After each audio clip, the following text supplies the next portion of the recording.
The NCAA is lying to you. That's our theory anyway. We don't think that they actually have any intention of playing any college football this season. All the talk right now about precautions, about delaying the season a few weeks, we think that's purely a publicity stunt. They're trying to appease their donors and their fans and their players. Trevor Lawrence, a bunch of players want to play, and I don't blame them. We'll be talking about that coming up. But as it stands right now, 2 of the 5 major conferences, the Big Ten and the Pac-12, will not be playing this fall at all. They're planning to push football to the spring. The others, the SEC, the ACC, the Big 12, they're planning to play this fall, delaying their season a few weeks until late September. I get it. Football, big business for those Power 5 conferences. Did you know that they get 60% of their operating revenue from football income? Today on Dumb Money Live, we're going to tell you what nobody is talking about. We're going to tell you the scenario that we think is most likely for football and basketball and all college sports. And we're going to talk about our stock trades that we're preparing for when the NCAA's dirty little secret is revealed. This is Dumb Money Live with Chris Camillo, Dave Hansen, and Jordan McLean, streaming live on YouTube. We are Dumb Money. Hey there, Dave here along with Chris and Jordan. Welcome to Dumb Money Live. It's not Friday the 13th, it's Thursday, August 13th. I feel like we were in a weird world of deja vu. I've already done this whole show once, and now we're starting over again. But remember this day. This is the day that some college sports think that they're going to be playing, and we do have this hot take on this one. So before we go any further, because we're not only starting an hour late, but we're starting 15 minutes after because we'd already gone through this whole thing without actually streaming to YouTube because of some kind of a little problem. We need you all of you to hit that thumbs up. Smash the thumb, like the smash, do all the things. Dude, Dave, I'm so ready for this episode. I've been doing fantasy football all morning with my son. We do this every year, and that's why we had to start an hour late today. I had to leave like 15 minutes before the draft ended. He only had 2 rounds left, and so my wife took over and somehow convinced him. She screwed up my entire draft, okay? She convinced him to take a backup defense and a backup kicker in the last 2 rounds. What? Has that ever happened in the history of fantasy football? Backup kicker and a backup defense. That's not right. Okay, they're also telling me that my audio is bad. This is just not a good day. Turn your mic down, Dave. It's distorted. Oh, it looks like it's distorted. And my sound, okay, my sound is low. Let's see. Mics are bad.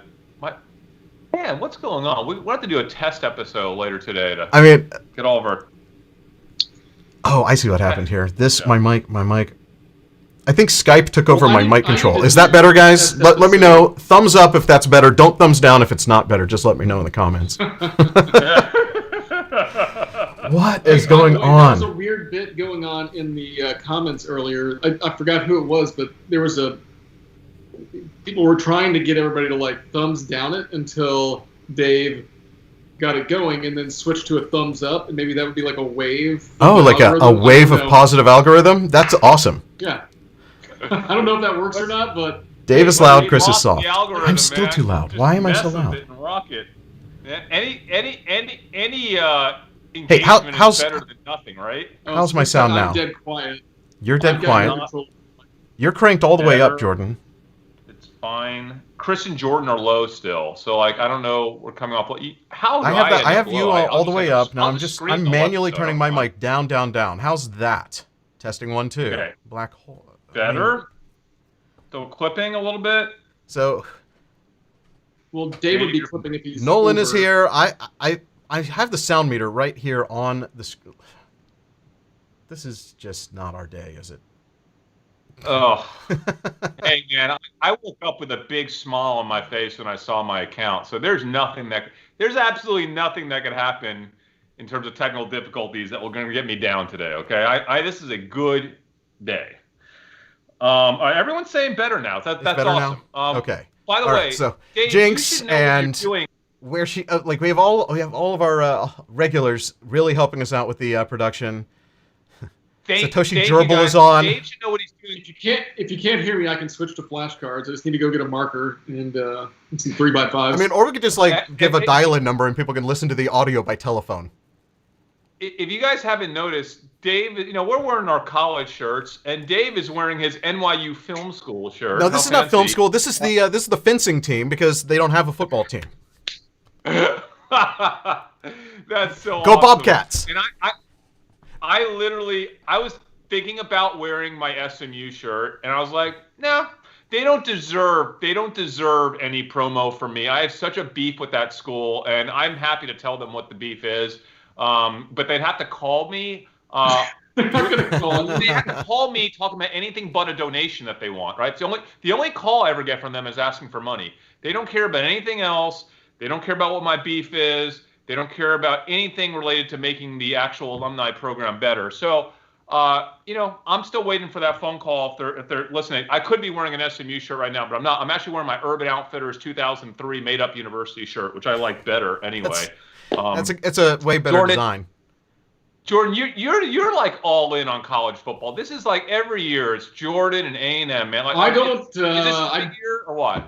I don't even know. I mean, they're always going to be big years. We always start off with like a really big win, and then it goes downhill. So that's A&M's MO. So we'll start out ranked like 20, have like 3 good games. They'll put us in the top 10, and that's when the wheels fall off. So if you've never seen A&M play, that's how it goes.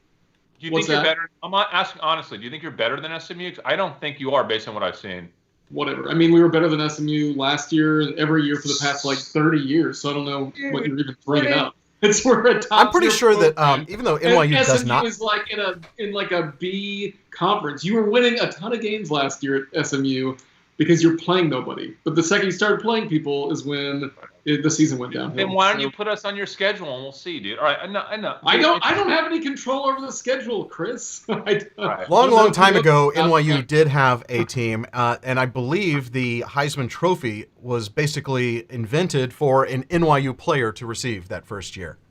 New York Sports Club, I'm pretty sure that's true. That's the urban legend that is in my mind. I'll have to look that up later. Oh my God. Guys, I honestly, don't get me wrong. I kind of hate college football because I did go to SMU. But then again, now I love it because we've somehow figured out a way to trade it. And like, if I could trade something, I love it, man. So like, you're a fan fantasy again. Football, fine, right? Like, just show me how to trade an industry sector and I will fall in love with that industry sector. So while all the other dads in the neighborhood are talking about, their teams and college football stats, all I'm thinking about is how can I trade this season, right? Like what impact's going to happen? There's never been a better way to trade than this year for college football. By the way, before we get into this stuff, we have Rand saying that A&M does not even belong to be in the SEC. A&M's looking to go 10-0 with their schedule this year. Jordan gets triggered so easily. That's why I love talking about SMU being better, which I truly do believe, by the way. And his other good friend Brent Getty is also an SMU guy. We both just trigger him all the time with that. But you just the thing is, I don't really care because SMU's a third tier, football. We were ranked higher than you most of the last season, Jordan. If not all the last season, or most of it, we were ranked higher than you. It doesn't matter. That's all subjective. It doesn't matter as long as I'm right. It doesn't matter. It's a reason. Okay, playing some like small high school stadium that's only one tier. It's a bad deal. And all right. Rust is asking about Penn. We will be talking about Penn National. We're gonna have a whole bunch on this episode today. We're gonna have our Dumb Money reacts to the Trevor Lawrence tweets. We're gonna talk about the Tesla and Apple stock splits. We're gonna give you our final. Our thoughts on stock splits overall, and we're going to chime in on some headlines. All of that coming up, but first, the main story today, college football and what we're calling the NCAA's dirty little secret. No, I'm not ready for that. We're not ready for that yet? No, I have a couple things I want to talk about first. But the first thing I want to talk about is I do want to tease Monday's episode, which I probably should have talked to you and Jordan about first, but I have this. I feel like we have an episode on Monday. Well, if I pitch it on the air, you can't say no, right? If you're telling me right now, this will be the earliest that you've told me about a show concept. So I'm actually really happy about this. Yeah, usually we figure out our Monday episode on Sunday night. Yeah. All right. I want to do our first 1.0 election episode on Monday. Okay, Yeah. It has to happen.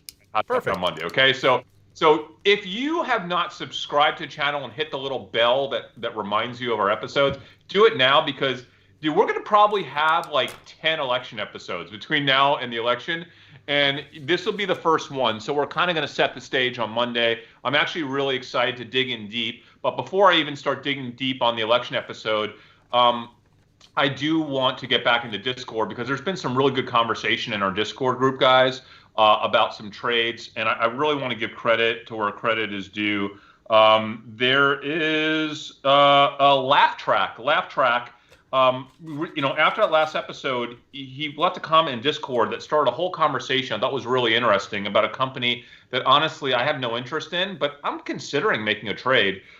Just as Chris Camillo was saying in the back to school episode, parents are setting up mini schools in their house. Yes, we are. And more will be doing it over the semester, like I told you, when schools shut down. One of the first purchases was a new printer.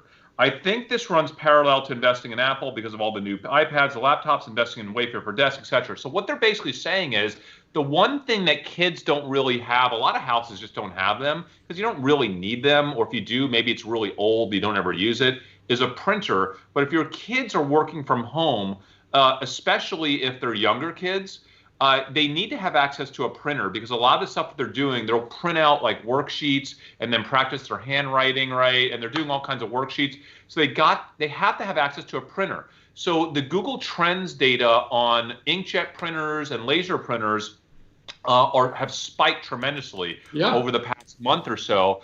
And so you have these really nasty companies like Hewlett-Packard that I just don't really care about, right? Nothing ever happens there. It's interesting. But they have a pretty big printer business and a pretty big ink business because the printer business, let's admit it, is all about ink. Yeah, that's what I was about to say. Even the people that have printers need the ink, and they make all their margin on ink anyways, right? Because the printers are all loss leaders. Yes, exactly. So I actually am really impressed. I think it's a really good, the surfacing that opportunity is really cool. There was a lot of conversation under the trade ideas discussion channel in our Discord that's going on up until this morning. I'm going to join that conversation here in the next day or two. I'll do my own research. It's a trade I'm considering. Earnings are coming out in a couple weeks, the Hewlett-Packard earnings. Like I said, I haven't really done the research, but that's what Discord is all about. It's about people besides us coming in with social arb methodology and surfacing investments, vetting those investments, and really collaborating around them. So I'm proud of you guys. Great job. I'll join that discussion soon. Also, I do want to also say, you know how I have these kind of tags that I look for on Twitter when I'm on Twitter 3-4 hours a night trying to surface things that are trending, things that are selling out. Our community is getting way better at coming up with tags. I'm starting to see people talking about tags that like only I really use. And I'm like, wow, like the mindset is like right there with what I do. And we're about to have a really smart community of social arb traders. They're starting to look for the right things. And it's pretty wicked cool to see that. Also, my good friend Ryan Osborne, the builder, and he's been on our show a few times. He consults on real estate deals for us. He called me this week, and he's looking to make some investments. He just sold a big investment, and I gave him a few of our stock picks. Like I was like, okay, man, like here's what we're doing. We doubled down on Amazon. We got into I'm doing a teledoc episode today. This is earlier this week. By the way, that episode crushed it. Thank you guys. It was so much fun. People are so pumped. Do you see what teledoc and what's the other one? My goodness. Livongo are doing the last 24 hours. It's insane. So I got him into all these stocks right before they dumped hard yesterday, right? And he calls me yesterday. He's like, dude, everything you told me about is getting crushed. I'm like, listen, man, we've seen this cycle a million times. You just got to let it run. People forget that like for like a day or two, they think, oh, man, I'm going to sell off technology. It's up so much. I'm going to sell off all this stuff. It's up so much. And then about a day later, they're like, what did I do? Like, why did Like, dude, these stocks, I got to grab them, right? And they immediately rush back into them, pound into them, even 2x more than they sold them off. We've been seeing this all summer long, have we not, since the spring? I'm like, just chill out, you'll be fine. And then what happens? They just rushed right back in yesterday. I'm sorry, 2 days ago they got sold off. Yesterday they got rushed right back in. All these stocks came up. Today they're all up more. Amazon, Shopify. You have our telehealth stocks. You have like almost all this stuff. And did you see Tesla? Jordan, please tell me that after we had our talk last week, you just nibbled. You just got please tell me you got Tesla. No, you didn't do it? If a stock split sends a company up like 15%, I just think I don't even know what to think. I think it's ridiculous. So Jordan, that hurts my soul. That hurts my soul that you're not in this with Again, us. Elon Musk told me that price is too high. He told me that like $1,000 is too high. So I'm out. I told you it wasn't. No, he said it's too high, so he needs to cut it in 1/5. That's what he said. I told you it wasn't. I told you it wasn't. Okay. All right. And I want to talk about another. You're not the CEO of that company. No, he's Jordan. You can't listen to him. You got to read through. I'm not going to get into this again. We'll do another Tesla episode. You're killing me today. Killing me. All right. No, I'm a happy Tesla investor, and we'll be talking about Tesla and Apple coming up when we talk about stock splits. What? One more thing I want to talk about before we get into. I'm so glad you had so much to talk about this morning because it gave me a chance to like reset everything and like live on the air have to re-switch the screens, and I don't know what happened. Like we were supposed to be all set, good to go, but thanks for putting up with our awesome production quality this morning. If you say Chris talk for 3 hours, I'll just go for 3 hours. You know, I don't. That's not an issue for me. I know. But one more thing I got to get out though. I did see another thing on Discord because it's like my go-to place now, our Discord channel. I love it.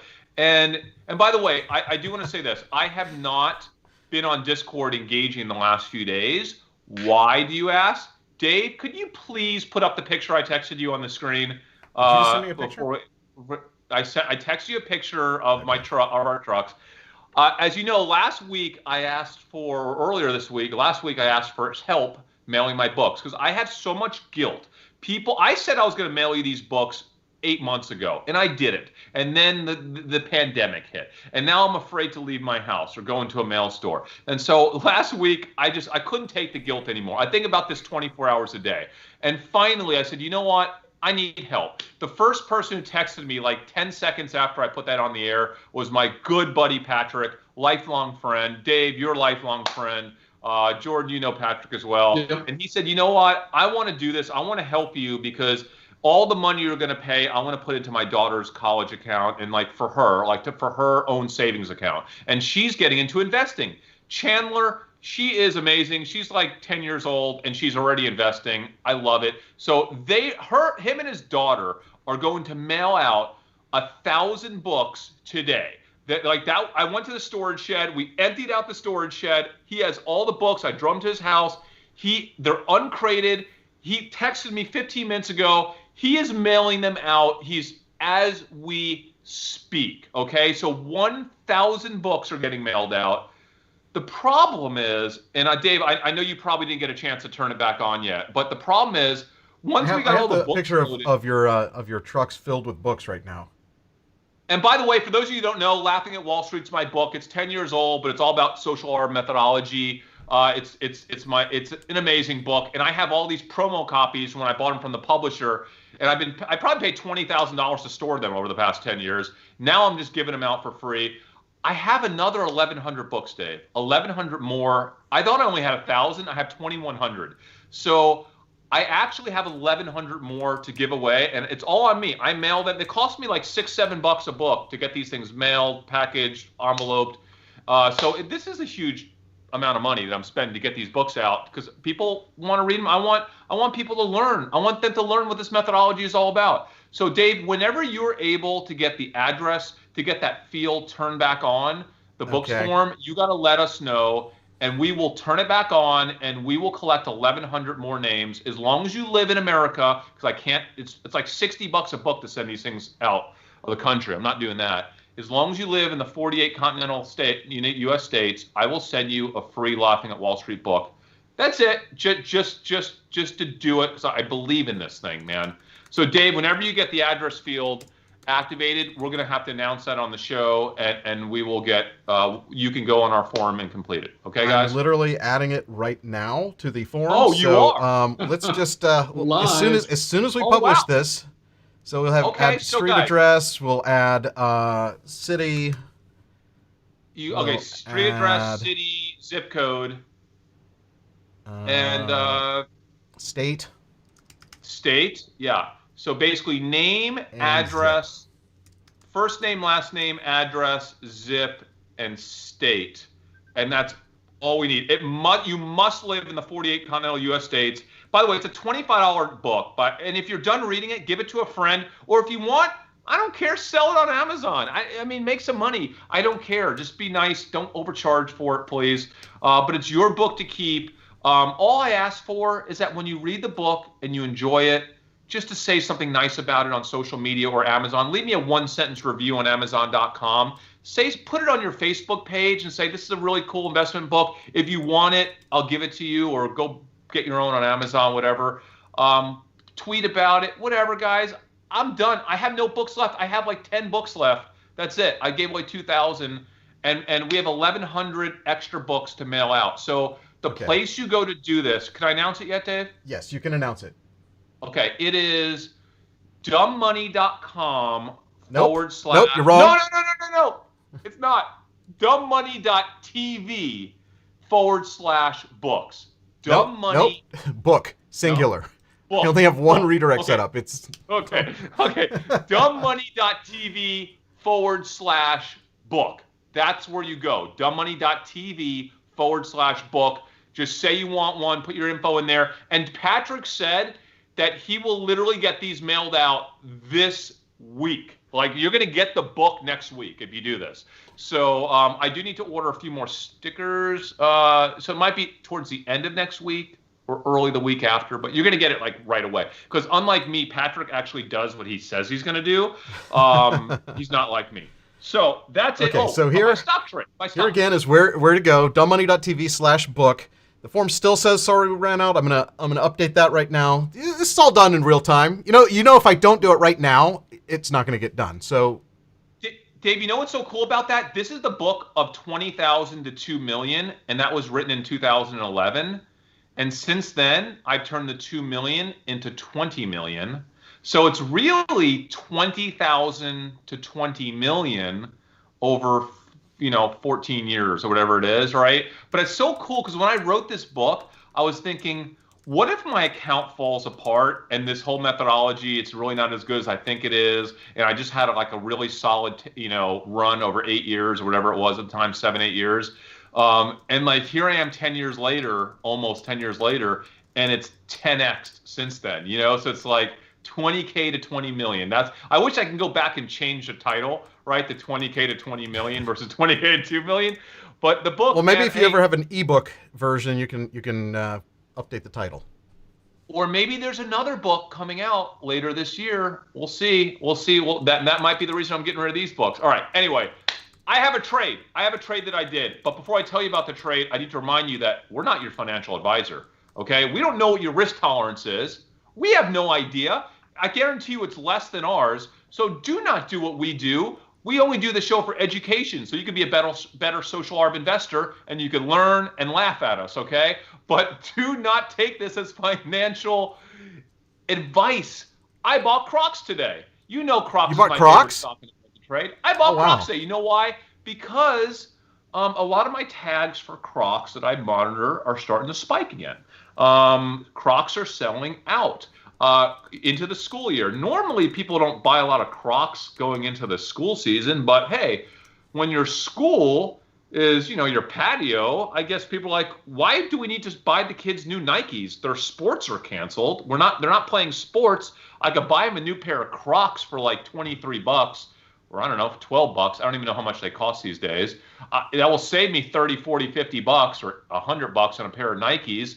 And, why not, right? So I think people are buying more Crocs. They're doing some really cool Crocs right now, really cool color lines. They're doing Halloween Crocs, sold out. Forget about Halloween Crocs already sold out. You got to. That's what's so amazing about Crocs. They do something new, they sell out. They are so good with their collabs. They are almost as good as Nikola when it comes to collabs. Okay, they're almost as good as Nikola. I love the Nikola collab rant that we had in our last episode. I think we're gonna have a clip of that on our old channel if you missed it.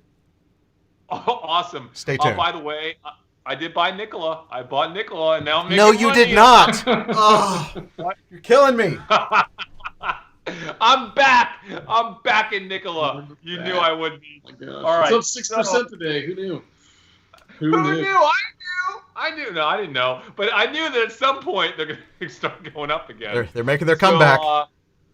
The Nikola stock collabs, right, man? That's what they're all about. Okay. I guess we can talk about sports now. We'll talk about sports. Are you ready after this thing? After all of that? Can I also say another one? I just have so much to talk about. AZEC. You know, I talked about Timberek. Is that what it's called? Okay. Trek flooring. We talked about this earlier in the summer, right? Wait, Trex flooring? Trex flooring. Trex flooring. It's like fake wood, right? Yeah, they make the outdoor patio planking. Yeah. Your competitor IPO'd this summer. It's called Timberek is the name of the flooring, but the company is called AZEC, and I talked about them in one of our episodes early in the summer, and I was like, I'm buying this thing, man, because like this stuff is hot. This flooring merch, this fake flooring, is just so hot this summer, man. I think it's gonna be hot all year. These guys are on fire, man. The stock won't stop going up. So anyway, I'm still in that one. Someone in the Discord groups mentioned that they were out of it because they've made so much money on it this summer. I'm sticking with them. But I'm in Crocs. And also, what do you guys think about, we never talked about cons this summer, because cons is like a stimulus 2.0 trade that someone mentioned in our Discord group that we never talked about. But if you think about it, you know, when those $1,200 stimulus checks go out, because they are going to go out, all right? Yeah, cons is a company that's going to do really well because people are going to get in there and they're not going to buy something for $1,200. They're going to buy something for $4,000 or $3,000 because cons is all about financing, right? Mm-hmm. And they'll take a little bit of your money and then finance you for the rest. So I think cons is a kind of an interesting trade here. But I haven't done any research on them, but I think it's cool that someone surfaced cons, because I do think I guess I would call them a forgotten stimulus 2.0 trade. Yeah. Do people still go to cons? I mean, it is such an old school, weird, creepy place to go. Dude, that store is so insane. Have you been in a cons? Like, they don't even have any like right by us. I went in one like a decade ago, and it creeped me out. I thought it's awesome because you could shop for TVs. But then right next to the TVs, you can like throw yourself on mattresses and pillows and start shopping for those too. Like, it's just whatever you want, they got it and they will finance it. The center of the store is like a big F&I center, where they have guys like a car dealership, and they're just flipping you into financing deals. Cons feels like it was like killing it in the 50s and 60s, and then it's just a slow decline ever since then. Yeah, like, it's not a stock I want to be in. Like, yeah, it's not a company I'm going to be in for, like, the next decade, dude. I'm talking, are they worth looking into as a stimulus 2.0 trade? I'm not saying they're a good one, but it's one worth looking into, I think. You can do the financing through Best Buy. You can do it. I mean, I think you can even finance stuff on Amazon. So I don't know why. But here's the difference. They don't slam you into deals the way cons does, okay? Like, you get in there, because what's going to happen is you get in there with your $1,200 check, right? And you're like, I'm going to buy me a fridge or something. I don't know. I'm going to buy me this. And they're like, well, that's fine. But why buy a fridge when you could get a fridge and a freezer? And that guy's like making commission, probably on the sale. So he's like slamming you into a freezer. Dude, have you not seen? Such an old school way of buying things. I feel like that was like when in the 80s, 90s, whenever it was that I was buying like my first CD player, and then they talked me into buying a whole new stereo system and giant speakers, and that was like the old way of doing it. That was pre-big box, pre-Best Buy. So they're like the big box version of the aggressive little local appliance store. They're like, you got $500 for a down payment? Well, let me tell you what all you can slam into this debt package. That's the whole point. It's a stimulus 2.0 trade, maybe, right? Maybe because of the way that they work. That's all I'm saying. You got to get creative here to find stuff that other people aren't really looking at. By the way, okay, I know we'll talk about Tesla later in the stock split. We are going to have a little Tesla conversation later related to the stock split in our new segment on Dumb Money Dictionary stock splits. Okay, and by the way, I love this topic of stock splits. I've got a lot to say. I know, Dave, I only have like 30 seconds to say it, and I'm preparing myself. But I cannot wait till our stock split segment later in this episode. So let's talk about sports then. Hang on. I'm just making sure this form is working before we move on. Because if it's not working, then we have a bunch of upset people. I just submitted my own. I just want to make sure I can find my name on here. Okay. So let's make sure the form is working for sure. So I just want to say, Jordan, has anything changed in your school districts? This is important. This will lead into the sports conversation today. What did we say was going to happen with schools? I want to make this very clear what our prediction is, so that when we're right later on, we can go back to it and we can pull a lot of clips. Okay.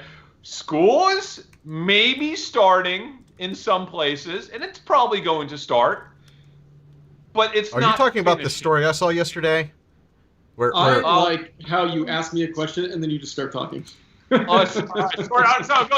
Howard, tell me what's happened in your district. Anything different from our last It's episode? The exact same thing, right? So it's the same. It's the same thing as your district, right? So we get like 9-week chunks. If you decide that you get the choice. You can either go put your kid in school, or you can do remote learning, which we're doing remote learning, and you get to change that choice every 9 weeks, unless you can pull out before the 9 weeks is up, but you can't put back in before the 9 weeks is up. But you're starting 3 weeks late, right? On in school, people that want to go in school. Yeah. It's whatever. There's like a date. It's like a September something, or whatever. Yeah. That's what I'm talking about. Okay, so there's a story out of Austin, and the story is that some school districts down there, I've seen the letters, are now saying not only we're going to start 3 weeks later, and I called this, but we're going to stagger it, meaning that not everybody's going to start 3 weeks later. We're going to start with disadvantaged students. We're going to start with students that have learning disabilities, right? And they're going to stagger it. So now what was a 3-week delayed in-person start for a lot of the students is going to be a 5 to 7 week delayed start. So all I'm saying is it's a process, right? And it's a process towards we're not going to be in school, okay? That's all I'm saying. It's a process towards we're not going to be in school. And we already saw the first big school district in Georgia, one of the first ones to open, 6 or 7 days ago? I sent you that text last night. They are closed. They are closed as of this morning. This morning. It's just inevitable, right? 6 days. They lasted 6 days, okay? And this is one of the school districts that does not mandate masks. So, Jordan, what do you think? I mean, inevitable, right? Yeah, I mean, I agree. I just don't. I mean, with how quick they were to shut things down in the spring, especially my school district, I just don't see it possible to keep the thing open, right? When the metric is, if we start to see an outbreak, then we've got to quarantine and shut down the school. Then I think you're going to see positives start to pop up every time somebody reports something in. It's just going to be another chink, and then they're going to chink in the armor, and they're going to shut the thing down. And that's what I want people that are watching our show that maybe don't have kids or don't have access to the rules of how these schools are setting up the rules for the semester. I want everyone to understand what those rules are, because the media doesn't really discuss that. And if you understand what the rules are, they're setting themselves up to close down, basically. Okay, so like in our school district, it's okay, we're going to start school. I think 70 to 75% of the kids, kind of like Georgia, kind of like in most places, about 75% of the kids are starting, in school. But the rules are like, if one kid gets sick in a class, they're shutting down like that whole quadrant of the school. It's so extreme that once you think about it clearly, you're like, how does this not end in all the schools shutting down? So just know that and plan your trades around assuming that will happen this fall, because that is going to have a pretty significant effect on all the varying businesses that rely on parents to be at work or parents to be at school. Are you going to order through Amazon because you can't go to the grocery now because your kids are at school, your kids are at home, like all this stuff, all the work at home stuff. We've already had an episode about this last week. All I'm saying, guys, is that it's already starting to happen. It's already starting to play out. And when we talk about sports in a minute, you're going to see a very similar sort of thesis coming out of, our brains and how we think the sports world is going to play out this semester. So, David, did you get it fixed? The form is working. I have live requests coming in. We've already had a ton of them, so thank you all for being so attentive and getting in there. So, yes. It worked from the very beginning when I first said the form is live. So it's been collecting data the whole time. So dumbmoney.tv/book. That is it. If you want a free book, all on me, guys. Okay. Dave, what do you think? Let's talk about sports. Let's talk about it. So, I kind of already said what our thesis is, that this whole idea of college football coming back is not going to really happen. And whether or not they're actually intentionally lying about it, or it's just inevitable, that much like you're talking about the schools, that the elementary school and younger kids, their plan is to, we're going to reopen the school and then we're going to have to shut it down. Well, sports is kind of the same thing, right?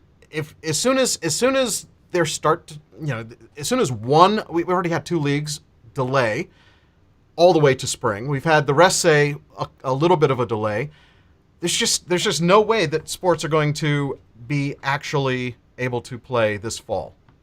Well, I think that, so here's the biggest problem, right? And so if you look at college football, like you said, 2 out of the Power 5 have already kind of yanked their season. The NCAA really hasn't said anything. They've got some general guidelines on their website. Yeah, that's all they're saying. Trying to organize this thing. There's nobody saying, like, look, here is the plan. Here's how we're going to keep people safe. And that's the one thing, and we've seen it in professional sports. The NBA did a really good job of centrally organizing, saying this is how things are going to happen. We're going to put people in a bubble. We're going to do this. We're going to have protocols. And the NBA has been the most successful one. In MLB, where they're actually going park to park and people are traveling around, we're starting to see it break down, right? We're seeing teams, miss games, and it's just not. It doesn't work, right? Well, and like you say, the NBA took ownership. They said we're going to own this, and we're going to make a decision as a group. The NCAA said, we will put out we're going to copy and paste some guidelines that other agencies have recommended, and we don't want any liability. We don't want anything coming back on us. We're going to say, conference, make your own choice, because, here's some guidelines that we didn't even write ourselves. Do what you want to do. Well, and it's not even just that. It's impossible to put college sports in a bubble, right? You can't do it. All these kids are going to school. They're trying to, and so you've got all these individual campuses, and then you're trying to bring people together, and you just can't do that right now. Exactly, and that's why even school. Unless you say, okay, college sports athletes are going to purely do online distance learning from the lockdown hotel on campus or whatever. How would it work any other way? And the campuses are going to have people intermingling. That's just a done deal. All right, let's talk about the motivations and how this actually works from a decision-making authority at these schools. So in the back rooms, let's just put ourselves there. You're the university president. The university president is actually making the decision, right? So there's the sports division of the school, right? There's the team. The teams, the players want to play. Desperately, the players want to play. And let's remember this. About, 95 to 98% of the players or more will never play in the NFL, will never play in the NBA. So this is not about they need to play to get ready for the NFL. Like that, almost nobody in college ends up playing professionally. That's not what college sports is actually about. Yeah. There's a small section where that very much applies, but for the majority of people playing football and every other sport, they're not going to end up being pro. Yeah. They want to play. Their coaches, for the most part, the coaches want to play. They all want this desperately. In fact, the school in general desperately would love sports to go on. Why? Because of money. It's all about the money. It's not just the money that they make from those sports, way more than even what they make from the sports. It's all about the donations. It's all about that. And they don't want to piss off the people that donate primarily for the sporting programs, because that their loyalty to the school, what excites them, what engages them with the school in most of these schools are the football program, and that's where they get most of their money from. So if you're and I one saw of a these stat universities, on one particular university, and I can't remember which one, but it was like a pie chart of where their money comes from, and it was all football compared to even the other sports. The next biggest sport, basketball, was like 1 million, and football was 30 million or some just crazy big disproportionate. Might not have specifically been A&M, but A&M is the same thing. I mean, they get a ton of money from college football, from TV rights, from putting 100,000 people in the stands, 6 times a year. Think about all the small businesses that are, especially some of these small college towns. It's a big deal to get that influx of people, that influx of business into the town. It's not just the universities, it's the entire ecosystem, right? And I'm not going to be able to find it now, but the stats that I saw basically show like a breakdown of profitability by sport. Football was all the way profitable, like 10, 20, 30 times as much as basketball. And then the very next sport went into a negative. So football actually funds all the other sports. So if football can't be played, the money-losing sports will not be played, just from a pure dollars and cents standpoint. So let's get to the dirty little secret. The dirty little secret is a couple of these schools basically said they looked at all their options. They looked at the scenarios, how the scenarios actually play out, and that's what we do. We looked at scenarios. And they made a decision and said, well, the scenarios are not going to play out in our favor to have sports. We have to cancel them. They cancel them, right? And then I think what's happening is the other leagues, right, the other conferences, are looking at this going, I think they're coming to the same conclusion. This is likely not going to play out well, but we can't cancel now. There's no way, because our donors are on the phone with us every day threatening us. They are. We're in fundraising season. Don't even think season. about canceling. Yeah. The heat that they are getting right now when it comes to financial resources is so big and large not to cancel. Kick the can down the road. Try to do the season. Pray for a miracle, right? I think is what they're doing. Especially like the SEC, the Big 12, they're just praying that something can come about that it's going to let them play football. But I just don't know if it's going to come. Think about the science. Yes. We saw it happen in elementary schools in Georgia. You put people back in schools, and all of a sudden one person has a case, and now we have to shut down things again. Yeah. So here's the difference, guys. That the president of the school is going to be slightly more have a more academic mindset than the sports program itself. So what's going to happen is at some point they need to balance out, and remember, it's only about one thing and one thing only: money. That's the only thing it's about. So right now they're saying, if we can keep the program open for another 6 weeks, okay? Maybe we delay the season a month, and then we have the season, and maybe we get a couple games out, whatever it happens to be. Then we're gonna make so much money just continuing to get donations during that time, right? Continuing to get some seats filled, TV rights, whatever, all that. And by the way, if and when we cancel, if we have to cancel, nobody's going to blame us because we tried. We tried so hard, and they're going to come back and say, you know what, you guys, we love you because you tried. We did exactly what you asked for. We did our best to play in the fall, and we're just going to have to push it back a little bit. And they're not going to say we're canceling it altogether. Once it comes game time, just a week before, they'll probably say, you know what, we have to push it back again. Although I can't imagine what's going on with those teams, and the practices have to start, so they have to kind of know what they're doing in advance. They have to say, okay, well, we're not gonna be on the field practicing together right now because it's too dangerous. They don't even know what to do when it comes to that right now, Dave. But the thing is, right now they're looking at, okay, if they have to delay the season after a couple games, they just say, hey, we'll continue it in the spring. And by the way, that is a genius way to kind of play both sides. If I was a school, I would be doing exactly that. I'd be playing both sides as a university president.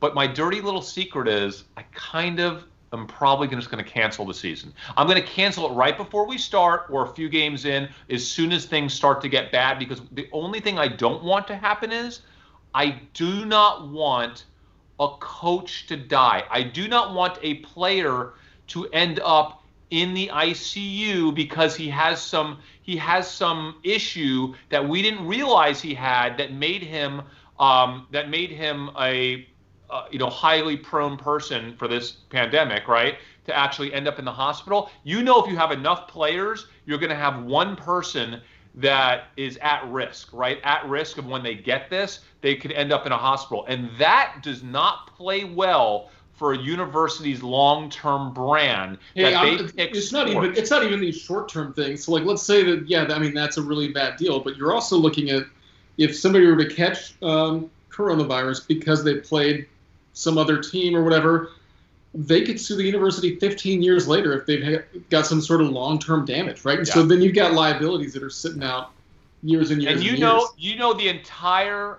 every decision any university has made to do one thing, the same decision that's made in government and in most big companies, unfortunately, cover your butt, man. Cover your butt is what drives every single decision, okay? So I think my thesis is there's a dirty little secret that no one's talking about, which is it's like having two sets of books. They have a plan that they're telling the world about, that their donors about, their students about, the media about, their fans about, and that's the story we're hearing right now at the SEC. And then there's another set of books. I will say, no, I kind of agree. The SEC, though, they're not like going out and hard committing. They're just saying, like, look, we're trying to just take the information in as we get it. We're going to make a good decision when we make a decision, but they're not promising a season right now. They're not taking a hard line. No, they're not taking a hard line, Jordan, but they're not telling you what they're really thinking, which is, dude, if one person on this team starts to get sick and it looks pretty bad, or if a bunch of them get sick, don't look bad, or anyone if even a student that's not on the team ends up in the ICU this semester, then we're just going to have to cover our butts on this and just say no sports. Because the student won't really be in the press that much, but if this happens with someone on our team is in the ICU, dude, there's the excuse we need to shut the program down and not take any crap from our donors, right, and the media and our fans, right? So that is the dirty little secret that I think we have to plan for as traders. You have to be laser prepared to make your trades the second this thing shuts down completely. So what are the stocks this week? What are the stocks that are going up a lot? Because all of a sudden football's not going out, like the last couple of days. When we realize, oh my gosh, it's not falling apart. It's going to actually happen in a smaller way. Penn National, right? Penn National is the stock. They're killing it the last couple of days. Obviously, the market sees Penn National as a stock that is, this is all about Barstool Sports. It's all about the new Barstool Sports gambling app that's coming out. And I think Penn National is going to be a company that, because of their Barstool acquisition, is going to tightly be correlated with college, okay? And college sports and all of that. Whether it's real or not doesn't actually matter. So right now we have college sports, maybe. So now everyone's like, oh, we get back into Penn National. The second we start to see the tides turn, and we said the same thing during our back to school at home episode, you have to be ready with your trades. And for me, you know what I bought this week? Penn National. I'm in Penn National again, okay? You know what I'm going to sell the second I hear those rumors start to surface about the SEC, someone being sick on that team or something happening? I'm going to sell Penn National and probably short it, okay? So, for me, that is my number one trade on this dirty little secret that I know is going to surface at some point. So you have to trade with all the information. And I'm long for now. I'm going to keep a close eye on Twitter, a close eye on the rumors. Fortunately, I have a text group from college. with a bunch of guys that are obsessed with college football. So, and I think, it's funny, this text group, everyone has like a beat. And like, there's a couple that is literally all they do is cover. Just the second there's a rumor, I will get texted about it, and I will, if it's real, I will turn that trade around. If I think college football is going to fall apart again. Yeah, at least get out of your long position, and then be ready to go short if you really see momentum behind it. So you have Penn National, you have DraftKings, you have our GAN play that we've been in for a long time. DraftKings has been trending down, but on a little uptick here recently. I'm not in DraftKings right now, Dave, because I feel like Penn National is such a clean, pure trade on this. It is, right? And actually, there were some analysts just initiated coverage on them with a buy rating, and their rationale was very similar to what you're saying. They are going to have the kind of natural progression, the natural, like, college kids who want to bet are going to go there because of the whole Davey Day Trader and Barstool Sports kind of just the hype behind it. That's the one that people are talking about. You might be referring to Goldman Sachs. I think Goldman Sachs actually came out with a buy rating on them. And yeah, listen, if you want to invest in college sports, you're going to invest in Penn National at this point, and that's all there is to it. So I could see myself sticking with the trade. It's not a huge trade for me. It's a small trade. I'm in Penn. I'll sell Penn when I see this turn around. And quite honestly, I'm back in Penn again as soon as we get through this. Like, that's a stock that I think is going to be like, I don't want to call it the Tesla of college sports, but it kind of has potential to turn into the Tesla of college sports and be irrationally traded for the next couple of years. It's going to be a fun one to trade in and out of with information. So as a social arb trader, I love it. And I know you've sold about half of your GAN. That was weeks ago. You're still long in GAN. You've sold more? Because it has jumped up recently. I've sold more than half.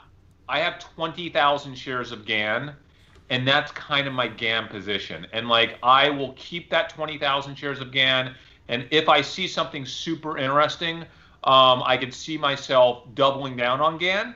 And if I see something bothersome, I could see myself getting out again. But right now, 20,000 is kind of where I want to be, and I will double down in GAN. Like, for example, my favorite social arb trade on GAN is that Pennsylvania, New Jersey gambling report. It comes out once a month. Yeah. Guys, I hope in Discord, can somebody in Discord please try to predict, or not even predict, can find out what day of the month that report comes out? I think the New Jersey comes out, and then the Pennsylvania comes out the day after New Jersey.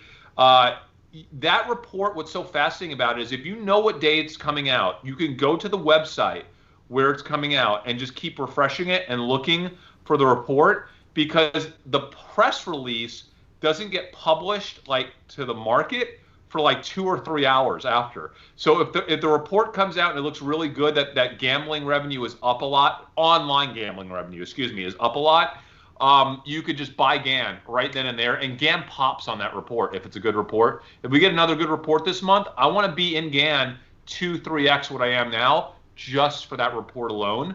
So like, that's a really good social arb trade that everyone in our community should be looking for this month. Are there other plays? Because I have the other side of it, the non-gambling side of sports being off. I think are the media companies, Disney and Fox. Right, those are going to be the ones that I think are most impacted by television not having sports to show. Now they have, there's some baseball, there's some other things that are being played. But do you know how much of a draw college football was? And these brand advertisers, the insurance companies, the credit card, Visa. I saw Visa said they're going to be shifting their money. They're going to go from television to online, right? And the only two companies they can use really are Google and Facebook. Yeah, the ratings the advertising revenue off college sports, Dave, it's so gigantic. It's absolutely insane. You have to wonder the extent to which some of that will float to professional sports like the NFL. There were rumors that if college sports does get canceled, which it could at some point, that we'll see NFL football on even more nights. They'll like expand it even more. They'll make a last-minute decision, and they'll be throwing NFL football up like 5 nights a week, right? Just because people will be so desperate to watch it. And I'll watch it, man. I will watch. Jordan, will you not watch NFL football? NFL's already on 5 nights a week. The way they've redone this television schedule, every network gets a night, and you can watch football anytime you want. But what are you going to do all day long on Saturday? I'm not interested at all in pro football. I'll watch the Cowboys, but I just can't sit. I don't get excited about pro for some reason. I don't know what it is.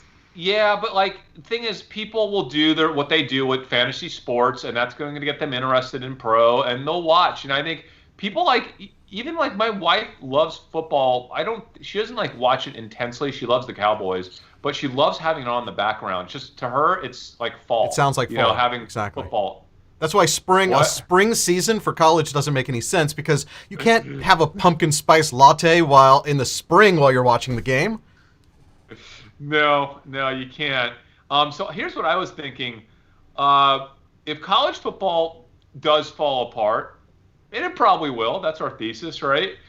I might short the beer companies, right, man? Like, don't you think that it's going to destroy beer this quarter, right? It has to have a pretty big impact on beer. Is that too big of a stretch? Well, for college? I don't know about college, kind of right? I mean, well, tailgating's down, but most college stadiums don't serve beer. I think more and more are, but I'm not even talking about that, Jordan. I'm just talking about bar traffic will be down. Bar traffic will be down. People hanging out their house drinking beers will be down-ish, like just down-ish. I mean, what else is going to get harmed? I think beer could be down. I don't think liquor's going to get hit too much, but beer, I feel, just goes right with college football. I think it just goes hand in hand. Like tailgating, watching at your house, watching college football at bars. I wish Buffalo Wild Wings was still a public company, because that would be like my favorite short right now. It just makes me sick that I can't short them. The other wing companies aren't as centric around watching sports like Buffalo Wild Wings is. But yeah, I would short them. Advertising, Dave, what are you thinking? Are you thinking maybe like short Comcast and stuff like that, or short Disney again? Or I think it's Disney. I think Disney has been the one that's had this run up recently. Fox Corp is going down already. It hasn't, it never had this big boost back. But Disney is the one that has bounced back. I don't know how much the ad revenue. I know there's going to be billions of dollars that don't make it to television, but I just don't know how much of that would be concentrated in ESPN and ABC, which is, the main. It's just not pure enough for me, though, Dave, because I still think that Disney, while they'll get killed, ESPN is going to get killed on that. I think people are gonna be all over ESPN for football, like NFL football, for basketball, like basketball playoffs are coming up. I think people are so desperate for whatever sports there is out there, and even if we don't give them college, I think for ESPN there's still going to be a lot of professional sports for ESPN to talk about and people to watch. So I don't know. It's not as pure. For me, I think if college is what's going to get hammered and professional is what's going to pick up the slack, I think the company that's correlated with college right now is Penn because of Barstool. Yep. And I feel that Penn is likely to have a pretty big run-up that's going to continue. I hope it will continue into the event that won't happen. Like, there's a starting time, right? The starting time for college football now, Jordan, is it like late September, mid-September? Is that when it is now? Yeah. So they'll have to make a decision. If they're not going to start in late September, they're going to have to decide that earlier. If they're going to go ahead and play that first game and just kind of see what happens, then we have until late September, early October. What about Aramark? Yeah, again, how much of a pure play are they? I mean, they're already affected by just restaurants and. Restaurants. But the thing is, even with NFL and MLB, you're not putting fans in the stands, right? And I just don't know how much they've been affected so far. Yeah, I think, Jordan, the investment community is like disconnected from that correlation. Yeah. Regardless of the degree that the correlation exists. And yes, Aramark does do hospitals, They supply, for people that don't know, they supply all the stuff to a lot of the sporting venues and restaurants too. Like we use Airmark at my restaurant. And restaurants, you'll have to make a decision. Are they doing better or worse? There's just a lot of noise in this trade. So like I really want to stick with something pure. And that's why I keep coming back to the Penn National. If I'm going to trade this, I'm probably going to stick with trading Penn. Because I think the same way that Penn is rocketing up right now, they're going to have a correction if that on that day. It's going to all happen in 1 or 2 days, right? That college sports falls apart. It's going to be a big deal, and then people are going to freak out and sell Penn. Yeah, right? just like when two of the 5 pulled out. The next domino to fall will probably trigger another one, and maybe all 3, right? Yeah. Just looking at right now, some of the people are pretty positive. Some of the live I think chat. the SEC and the ACC, their fates are kind of sealed together, right? So I think if one of those two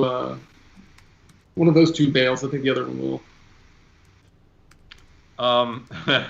NBA's been down since Michael Jordan. NBA ratings are down. Hope playoffs would go up, but maybe not a natural college football replacement. Yeah, I'm not saying they're a replacement necessarily, as much as I don't. Listen, you got to remember something about Disney and ESPN. Those are long-term deals. Like, they get paid by the cable networks no matter what. So the way that it works is Comcast has to pay X amount of money per subscriber to Disney to have ESPN. And they don't get to change that every month based on how many people are watching ESPN. It can affect the ESPN deal longer term when it comes time to renegotiate that Comcast deal. So if you want to trade this, guys, I feel like the Comcast of the world, and there's like Viacom, Comcast, those are the ones that get stuck holding the bag if advertisers pull out, if viewers stop watching because there's no college sports, but yet they still need to pay Disney, $38 a month, whatever it happens to be. I don't know what the number is, per Comcast subscriber for the right to continue to air ESPN. They can't say, hey, we don't want ESPN this month. Like they don't get to say that. Well, I get that, right, but ESPN will be losing out on ad revenue, right? And so they will lose it because they do have some of their own ad revenue. Which the way that it works, it buckets out. So they do get some of their own ad revenue from that. So they will lose some, but again, the advertisers don't have a lot of places to go right now. And they will try to push into, I think, professional sports, right? And they don't get to make those decisions like same day. So they're making those decisions like they made them already, right? So if I want to be in sports in general. So I feel like that's why Disney surprised us and kind of did better than we anticipated they would when they announced earnings a couple weeks ago. And I think they might be set to surprise us again with some of that stuff this quarter. So I don't know. Like I wouldn't probably trade Disney here. I would do a Viacom or a Comcast. I don't really trade those companies either. I'm going to stick with Penn, guys. I'm going to stick with just trading them. And people saying you can't short Disney because that's bad luck. We have commenters saying that everybody loves Disney. And people stuck at home drink beer too, and it's sold at grocery stores. And let's see, another. What about Wingstop? That was an idea that floated by in the live chat. Yeah, like Chris said, people don't go to Wingstop and just sit and watch football games like they did B-dubs. Because Wingstop, I don't think they got beer, right? So no, but they're more just like a wing restaurant. Yeah, and by the way, Dave, should we be doing our react? I think I really do want to. I want to get the other side to the story. Should we kind of go into our Dumb Money Reacts? Because I think there is another side to this story that could pressure, could make us change our mind. And I want to really think about it fairly, right? So if I find the right button to push, I can say something like, guys, you remember how this works. We're doing these kind of programmatic episodes on our primary Dumb Money channel for people that don't want to sit through a 2-hour Dumb Money live. So they can go straight to Dumb Money, youtube.com/Dumb Money, and watch a nice 5 to 10 minute episode. So one of the new things we have planned is this Dumb Money Reacts, where we're going to react to something every week. And if you just want a nice little 5 to 10 minute episode of us reacting to a topic, that's where you'll go. But you'll have to be patient with us because we're going to do the whole intro outro right now. We're just learning. Yeah, we're just learning how to do this. So it's time now for a little feature we're calling Dumb Money Reacts.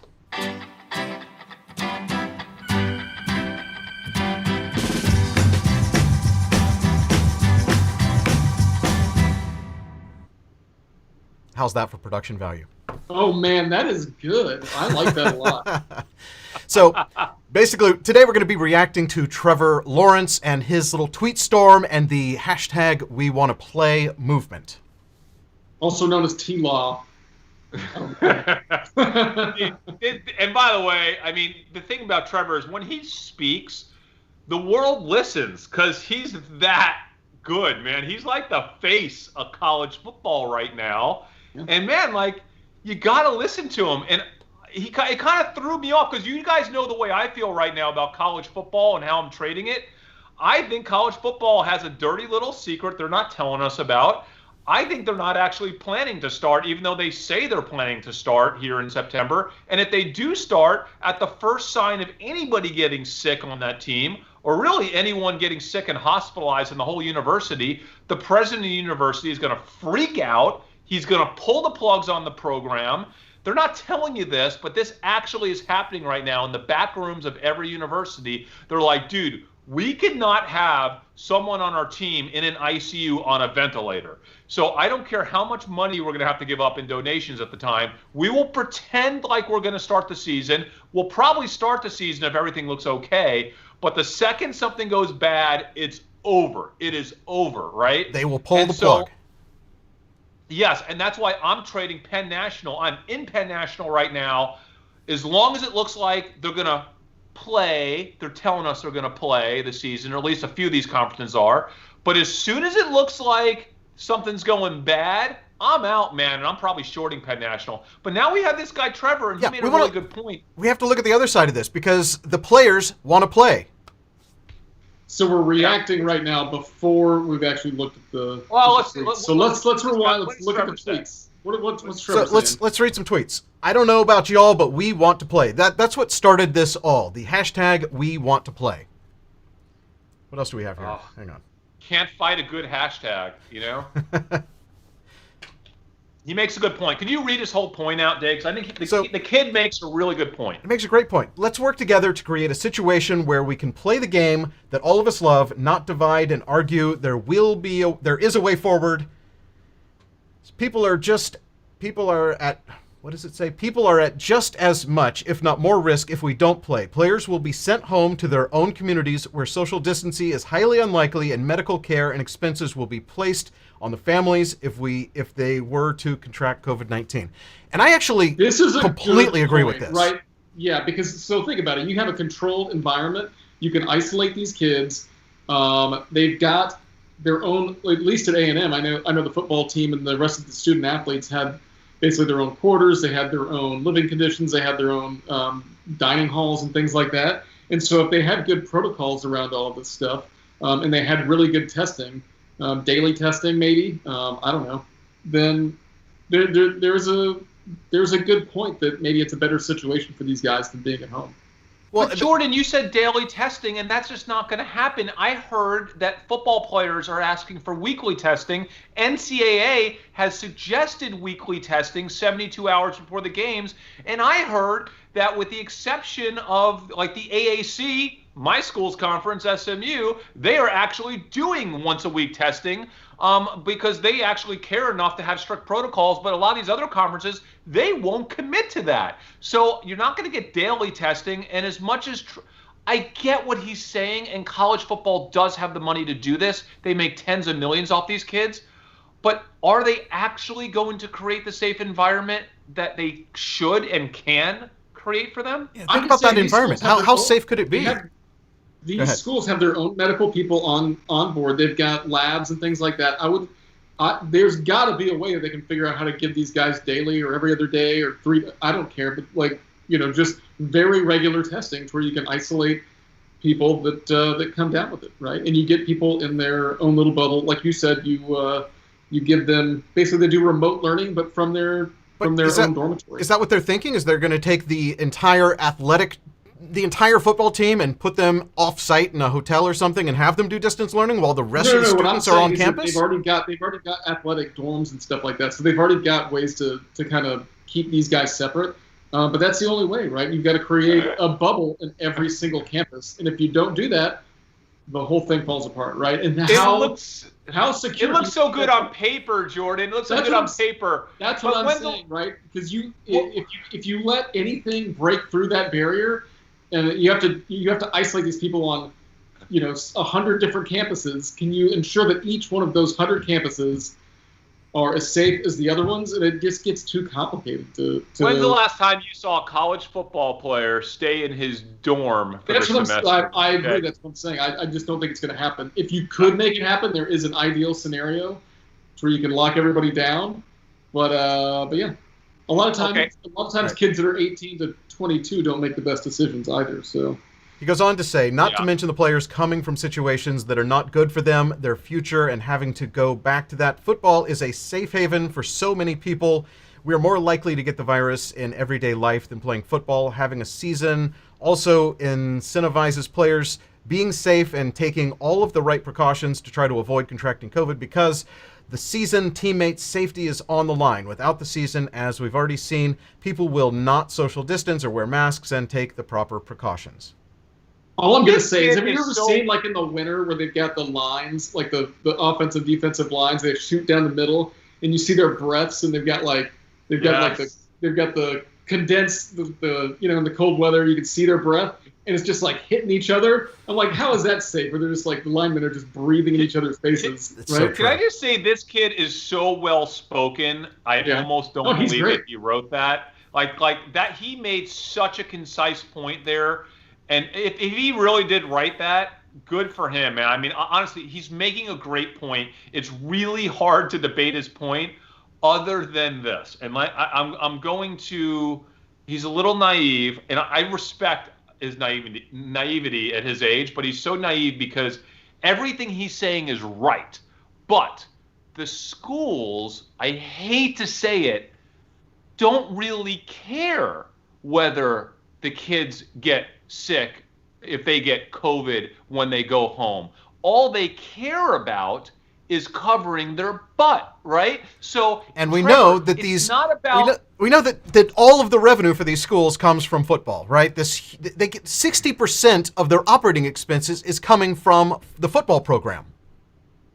So they do want to play, but what they care about most is covering their butt. And so if they had to make a decision between 10 of their players getting COVID and ending up in the ICU from getting it at home, or only 2 of their players getting it and one ending up in the ICU at school because they had their program, they'll be like, we'll sacrifice more players getting it at home than less players getting it here because it's not their problem. And that is ultimately, I think, going to be the driving decision factor of whether or not they ultimately cancel the season early or not do it at all. So even though I agree with Trevor, he's absolutely right. It's probably technically safer for these kids to be at school in a semi-controlled environment. It'll never be controlled at school.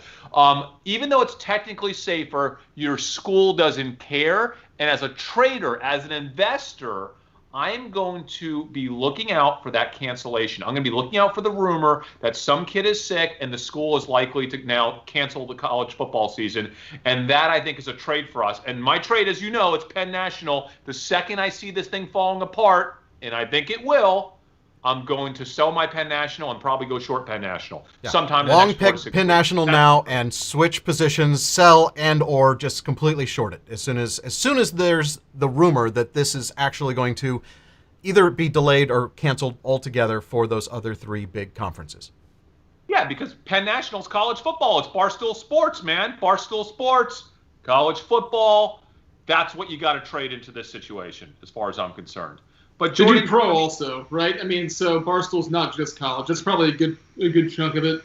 It's also pro. I mean, I know it's. Let's put it this way: it's college. Yeah, it's college football. It's professional football. It's for all sports, but it's a lot of college age users, and so I think it has that kind of perception affiliation to the investment industry, and people are going to trade it that way. So that's my trade on all this, guys. I mean, what are you doing here? Do you think that Trevor is going to have enough of an impact with his words to actually change the decision making of the CYA decision making mentality of these college offices? I think he's No. raising the question, and I think he's making them kind of delay their decision even more. The three that haven't, pushed back, I think that they are like, oh well, we have to give a little breathing room now because we were going to cancel, but now we're going to just pretend like things are going to go back to normal, and we'll play in the fall, and everything will be cool. I don't think they care at all about the thoughts and feelings of the players. I think it's all about money, and it's all about trying to get this, just trying to delay, like you said. And if there's a miracle, then maybe they can get their season going. But I don't think this is an emotional decision for these guys. I think it's all about the bottom dollar. Well, as it always is. I do. Yeah, I do like that he's speaking out. I think he's really eloquent in his viewpoint. And honestly, you know how careful I am when it comes to this pandemic. I barely even leave my house. My kids are not going to school this semester. They'll be staying at home with us. But I do understand that for a lot of these kids, it might be the safer place to be. And I think he made a really good point. I don't think any college cares to hear it. Technically, it would be a better place for them to be. I think that the football players would be as cautious as anyone on campus, and they have a real reason to stay safe and stay healthy, right?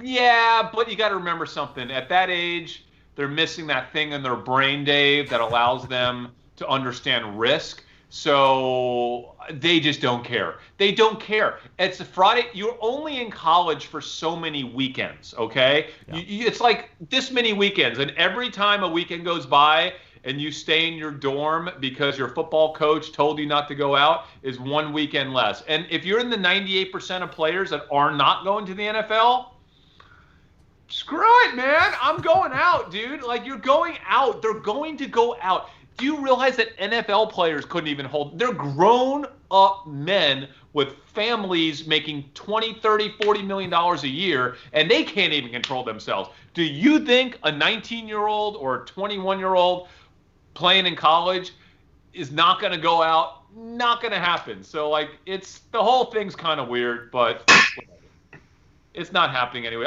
You know the way I feel. College football is getting canceled at some point this season, just a matter of time. So that's the Dumb Money reaction to Trevor Lawrence and his "We Wanna Play" tweet storm. What's your reaction? Let us know in the comments. We really do read every single one. And if you happen to have something that you'd like us to react to, you can't post links in the comments, so send us an email, react@dumbmoney.tv. And if this video gets 200 likes, we'll do another one next week. So smash the like button, subscribe if you're into that sort of thing. Thank you so much for watching. We're Dumb Money. We'll see you next time. And don't go anywhere because we're actually still on live. So it's like how quick can people be to turn us off? I always want to watch the live viewer count to see how it goes. I don't see a drop yet. Not yet. But we're still on a 30-second delay though. So let's see. Yeah. Oh no! We were at 392. Let's see if it drops. Oh, we did drop 406 to 388. 388. I might have to just not do the wrap up. Like do a pre-recorded wrap up at the end. Tie in the later one they can edit in the last one. You know what I mean? Well, that's basically we lost 4 people. So to those 4 people, learn how Dumb Money Live works. But we don't even know how it works. I know. How are they gonna know how it works? Guys, we are working with some really cool guys that are trying to help us with our channel, and we have some super cool stuff about to be published to our old Dumb Money channel, including the what's it called? What's the episode we're editing? Would you rather? We have Would You Rather. So 2 days ago on the live show, we did a Would You Rather segment, and the edit that they put together is amazing. So if you aren't a subscriber on our other channel, youtube.com/dumbmoney, go subscribe because we're about to start putting the best of this show over on that channel. But it's so much better too. Like it's like 100x better with that edit than it ever was during the live show. So there's explosions and stuff. It's pretty amazing. Could you guys please, I beg you, could you please go to the old channel and subscribe? And just if nothing else, you got to watch this first episode when we put it up. It's like 8 minutes long, 9 minutes long. It's so cool, dude. I want to get your guys' reaction on it. So that's it, Dave. I mean, I feel like that's my college sports deal, man. Like I'm done with it. I know what I'm doing. We're all about having a prepared mind, right? I feel like my mind is totally prepared for the college sports and sports season in general. I know what I'm going to do. I'm going to trade Penn National. I'm just waiting for it right now. I'm watching the rumors. I think I know the scenarios that can take place. And by the way, if I'm wrong, if the scenario of college football getting canceled at some point in the next 6-7 weeks doesn't happen, then I'm just going to stick with Penn National. It's a company that I think is going to do really well as we come out of the pandemic. I probably will add a little more to GAN as well, quite honestly. And that's my. Yeah. So I also want to talk about some. If these three conferences actually end up playing, that would be huge for those schools, right? Because they'll get proportionally more eyeballs than they would have normally because they'll be the only ones playing. Okay. Yeah. I'm gonna step away for a second because I have to get the headlines because I know I want to also talk about some other things that I pulled, but I can't do it right now. Be right back. You guys keep talking. He's going to get Jay bailed. Okay. All right. Well, I'm looking through what are some headlines that are going on right now that you only want to talk about? Can I just talk about stimulus, dude? Right now, what the hell's going on with what Trump did this weekend? The whole thing is so all over the place. Can we still agree it doesn't matter whether it's coming from the executive branch in some weird executive order or whether they actually do come to agreement between the House and the Senate? Stimulus is happening, right? It could be 300 a week, 400 a week. Do you realize that they came out after this weekend, Jordan, and said, because it was only 300 a week. They said 400 a week is what they were going to do by executive order, but only 300 of it was coming from the federal government and 100 of it was coming from states, which will never happen. They came out after getting a bunch of backlash for that and said, hey, we can do more. We're open to doing more. Do you agree with me that at the end of the day, we're going to end up getting minimum 400 a week stimulus and probably 500 a week? Do you agree? And if and when that happens, it's just going to juice this market for the next 90 days through the election cycle, right? Am I wrong? I just feel like it's already factored in, right? I mean, we know it's going to happen, so. Well, we know it's going to happen, but we don't know the number, right? Right now, the only number that we know is going to happen is 300 a week. Yeah. And I think that number is going to get edged up to there will be an announcement in the next couple of weeks from Trump. And it will be, okay, fine, we'll do the whole 400 from the Fed, or we'll do 500. I don't know what the number is going to be, maybe 450, but it's going to be more than the 300 we see today. I think that will be another little pump for the market.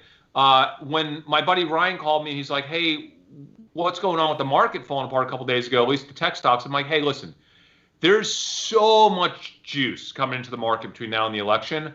I just don't see how things fall apart between now and then, period. I'm really comfortable. I don't want to be short a lot. I am short a couple restaurant stocks.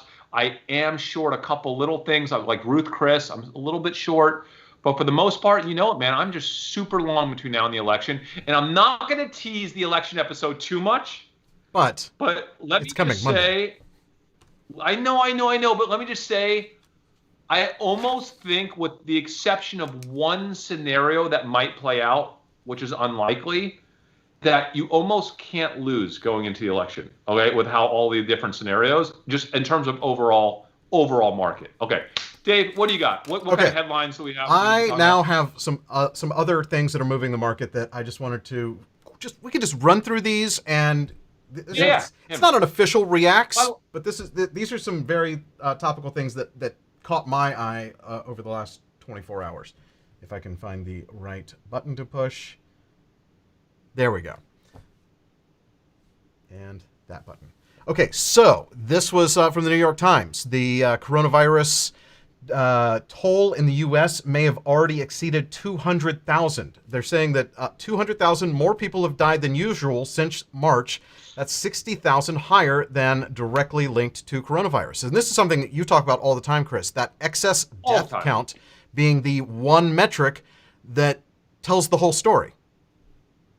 Guys, you might as well just call me Mr. Excess Death, because I talk about this almost daily offline to our friend groups because we get into battles all the time about how many people are actually dying. And I'm like, excess death is all that matters. Now, excess death does include some other stuff, though, like an increased suicides that we might not ordinarily see, an increase in drug overdose.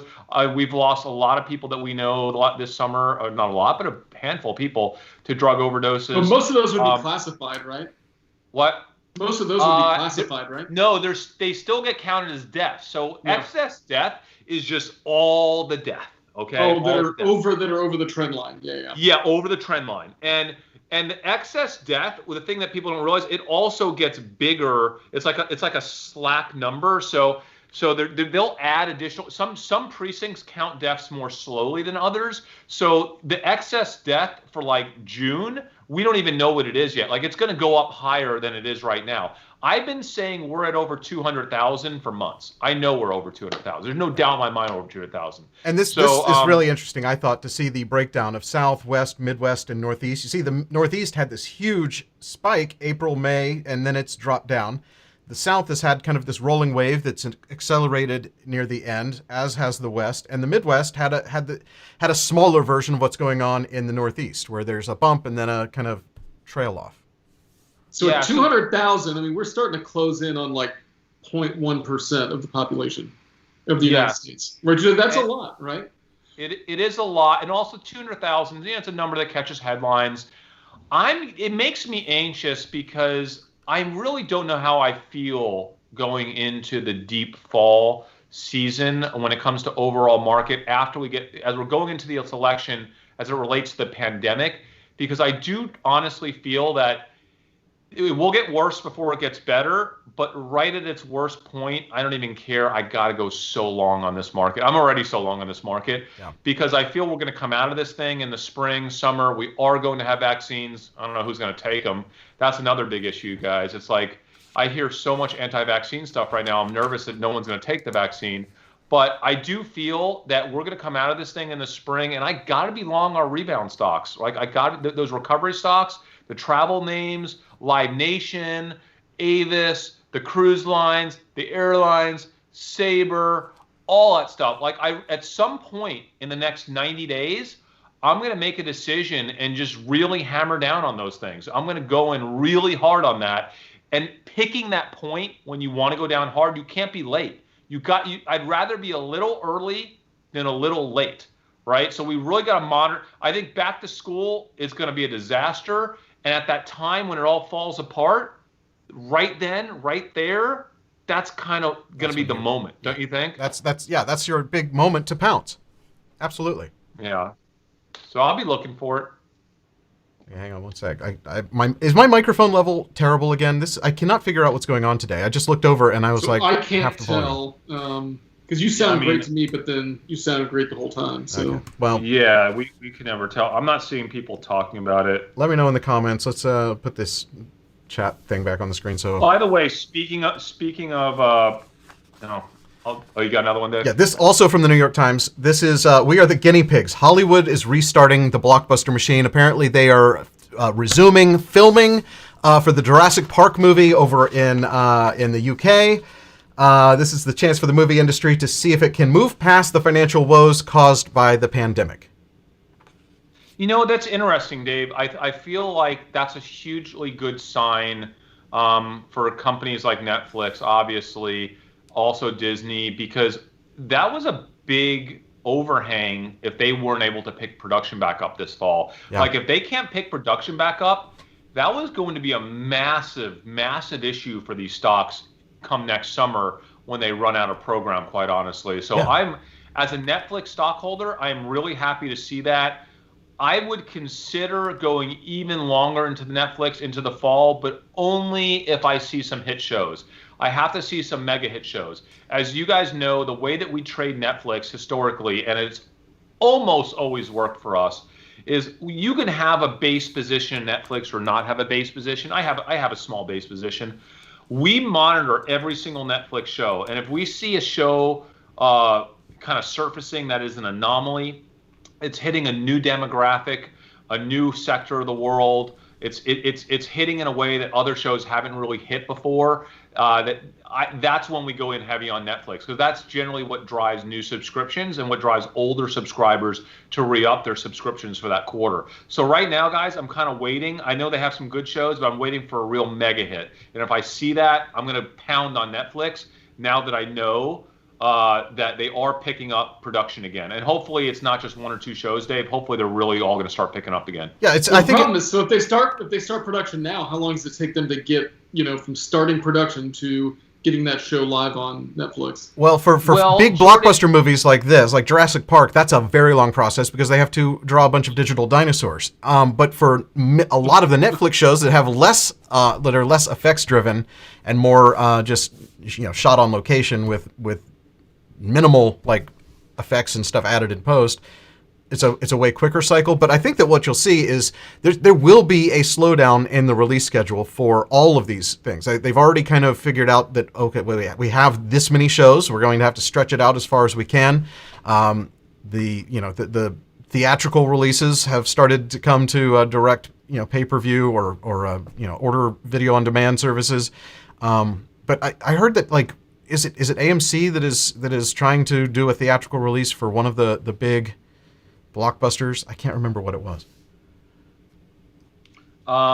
Netflix has a lot of stuff coming out too. I think people are saying that in the comments. I think they're okay, Jordan. They have so much content.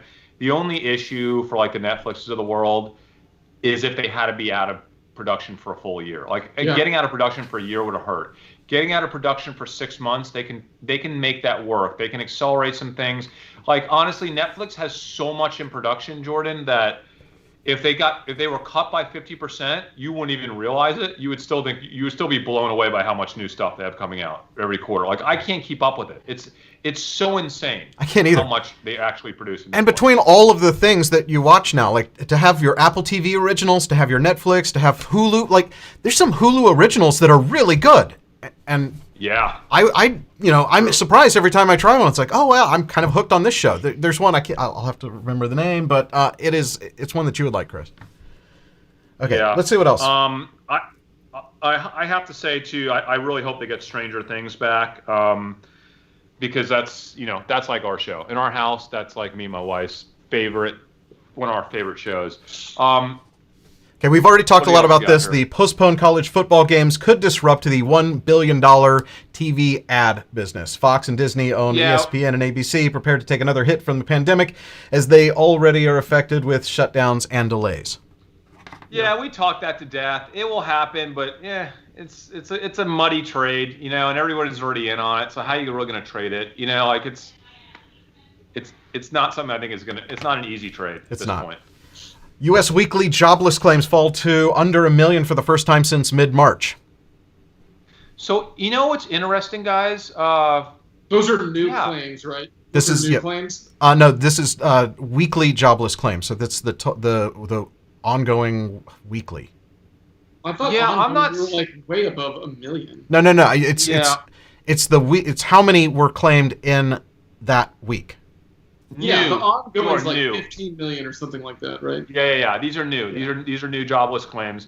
I'm not surprised. I'm not hearing of the mega layoffs I think everyone was expecting right now. I still do think we're at risk of a tremendous amount of small business closing up going into the fall and winter. I think restaurants, I've been saying this all summer long, restaurants are at risk in October, November. October, November is when we could see the ultimate just crushing of restaurants in North America, because we all had free money for the past few months. That free money is now running out, and we need business. And there's going to be very little event business and very little sports business, very little corporate parties and all that stuff. I think we'll see a lot of people. The unemployment numbers at risk going into the fall and winter, but right now we're in this zone where we're okay.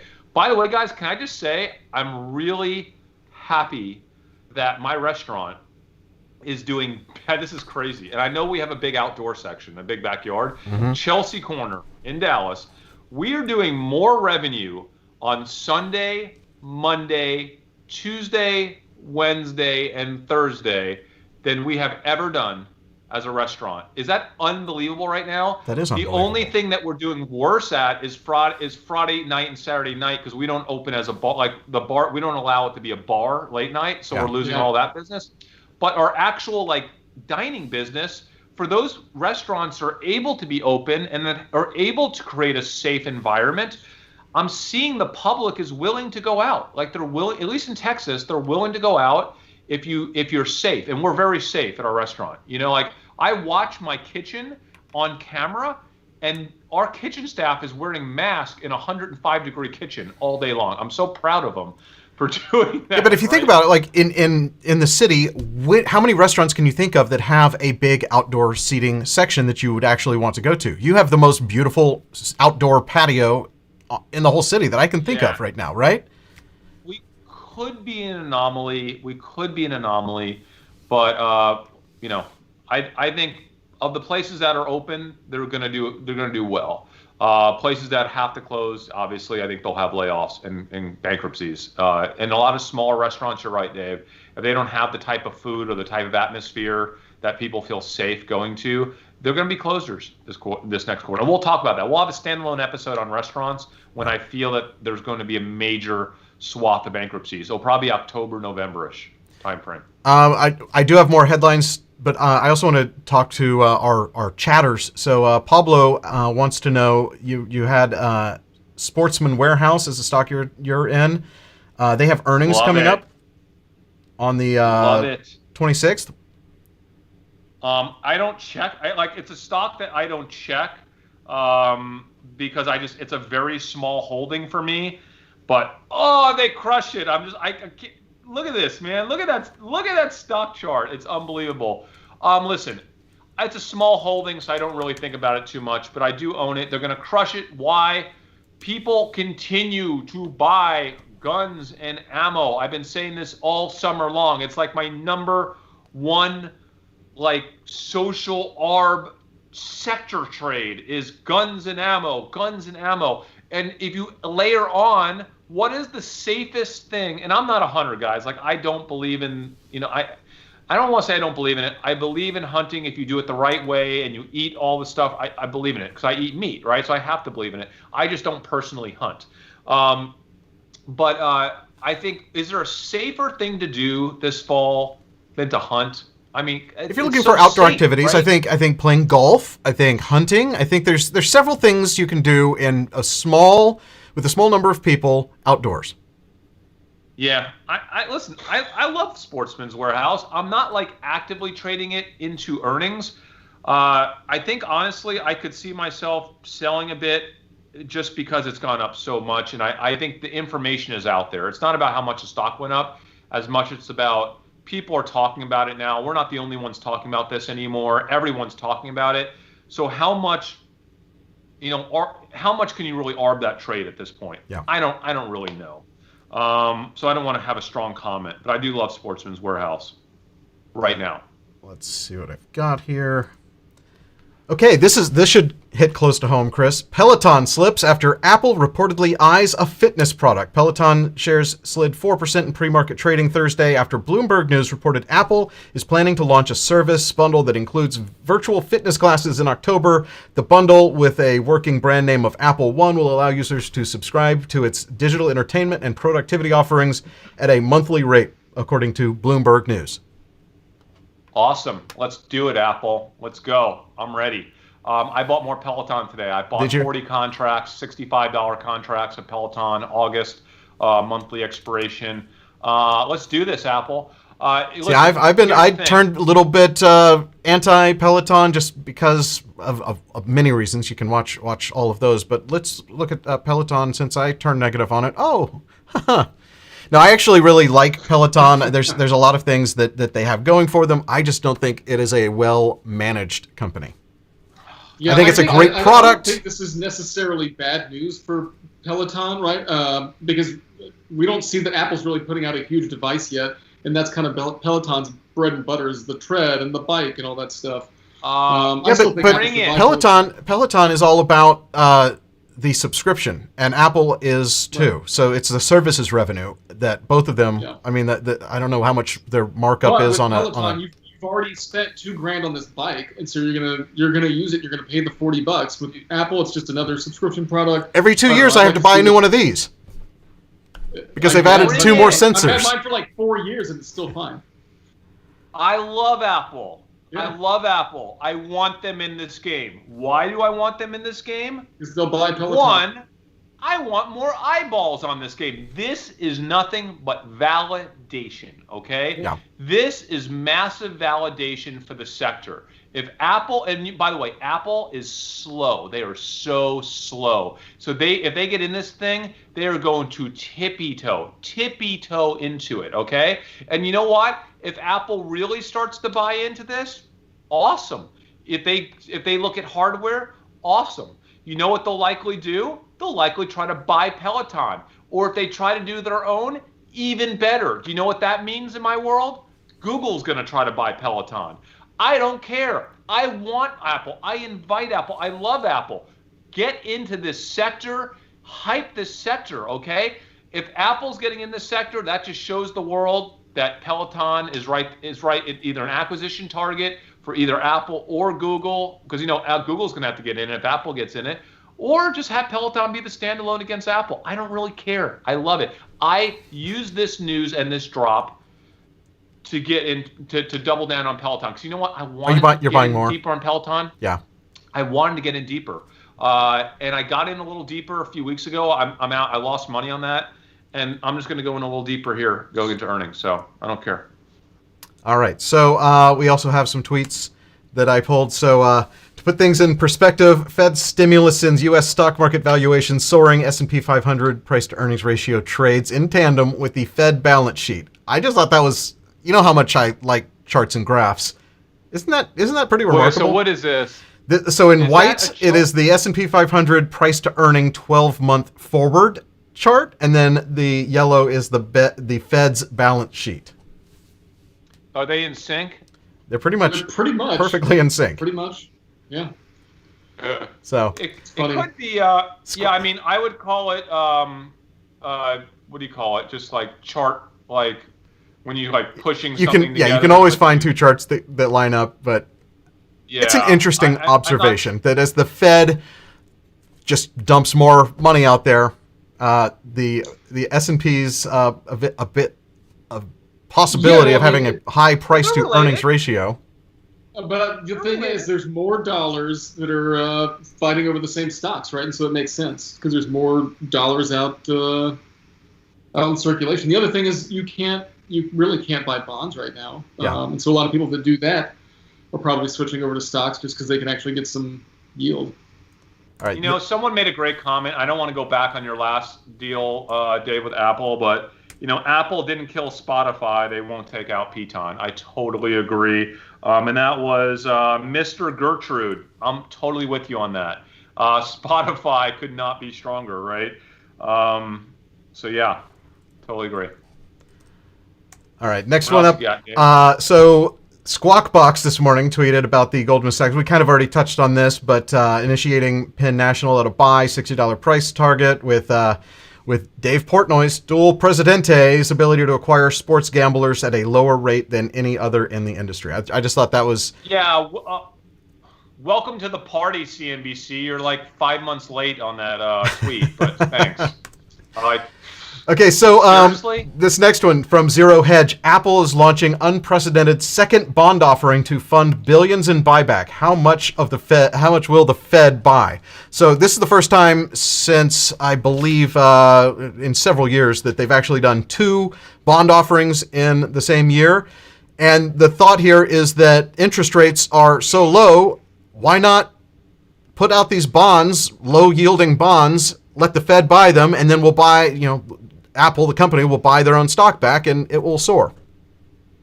Don't you love financial engineering? If I could sell bonds, I would, right? If I could fund stock purchases by selling bonds, like just personal Dave bonds, wouldn't you do that? Wait, Dave, I thought you were going to do that. Wasn't there some weird life insurance thing you were going to do to where you sold a bond on yourself or something? Yes. What was that? Oh my gosh, that's so crazy. I can't remember that. It was an idea that was pitched to me, and I'll have to go back and look at You never did it. I never did that, no. But it basically is a way for an individual to essentially write a bond that a bank buys, and because individuals can't write a bond or something, there's something about having to have a collateral account. I'll have to do some research and figure out exactly how that works. Basically pay off the bond interest with your stock market winnings, right? You pay off life insurance for free. You pay it off with the how did that work? I think you paid off the bond with the actually the life insurance, or like, you know, one of those like mutual like life insurance things that pays off over time. And I don't know. I'll have to look into that. That's so complex. You have my head spinning. I just love that Apple is more money, cheap money. I love financial engineering. Hey, here's the thing. They're not, right now, they're not able to grow their stock price with growth. And so they're doing crazy shit like splitting the stock and then doing buybacks based on debt. I mean, that's how they're supporting their stock right now. Yeah. He's the man. I don't care how they do it. I'm just saying that's the truth. They're not growing. And speaking of, here's Ramp Capital. In 2020, the board has voted to do a stock split. It came down in a choice between creating fantastic products or attracting dumpster stockholders. One of those two things is easy. Oh, I love this. This is my favorite topic. We got to talk about that in a minute, Dave. Yeah, and then just one last one here. I'm at Target. I need some help. Can somebody explain to me why this is a product? What problem does this solve? Does anybody actually bring a drink with them into the shower? So it's a shower drink holder that attaches to. In college, I did. Yeah. Did you really? I always take a beer into the shower. Oh yeah, why not? Beer in the shower before you go out. A little pregame. I recently wanted to do that, but not with an alcoholic. I had a topo that I wanted to bring. I was getting in the shower. You can't bring a glass bottle in the shower. In the shower with you? Wouldn't you just wait until you're done showering and then finish your topo? I mean, I'm just saying, like, I wanted to do that recently in the last couple of weeks, so I think it is a thing. I think it's a glass bottle. Like a can is safe in the shower. A glass bottle that's like bringing a glass bottle into your pool. I guess your pool's vinyl, so it doesn't really matter. You're not going to break the bottle. It is vinyl. Oh my gosh. AGP, above ground pool. All right. We have to talk about. So Apple announced a 4-for-1 stock split. Then Tesla came out with their 5-for-1 stock split. We now need to do another new segment. Did somebody say stock split?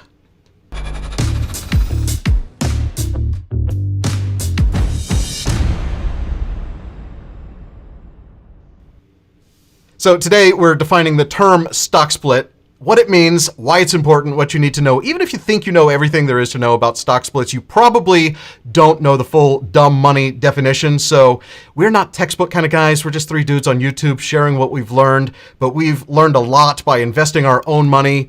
So stock splits, like I said, Apple, 4-for-1, Tesla, 5-for-1. I know this is a hot topic for you, Chris. Stock splits, basically, we can tell people what stock splits are, how they work. It's basically a company deciding that our stock price is high, so we're going to take that dollar amount, divide it by a certain amount, and then issue additional shares to the people who already have it. So basically, if you have Apple stock, you're going to have 4 times as many shares, but at 1/4 of the price per share. So no new value created at all. Dave, this is taking me back 20 years, okay? Literally 20 years.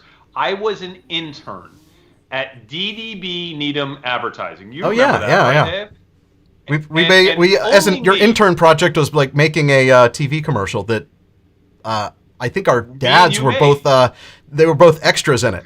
We have to find that. Dude, Dave, that wasn't my project. I was supposed to sort video reels in the back room, and I said, no, I'm going to make my own TV commercial, and me and you made it, and we should show that on this channel someday because it's amazing. But you take me about 20 years because I walked into a meeting, and as an intern, I was supposed to be a fly on the wall, and they were talking about a national commercial, and basically the focus of this commercial was going to be the word stock split, and then people are going to be like, yeah, stock split, we made all this money.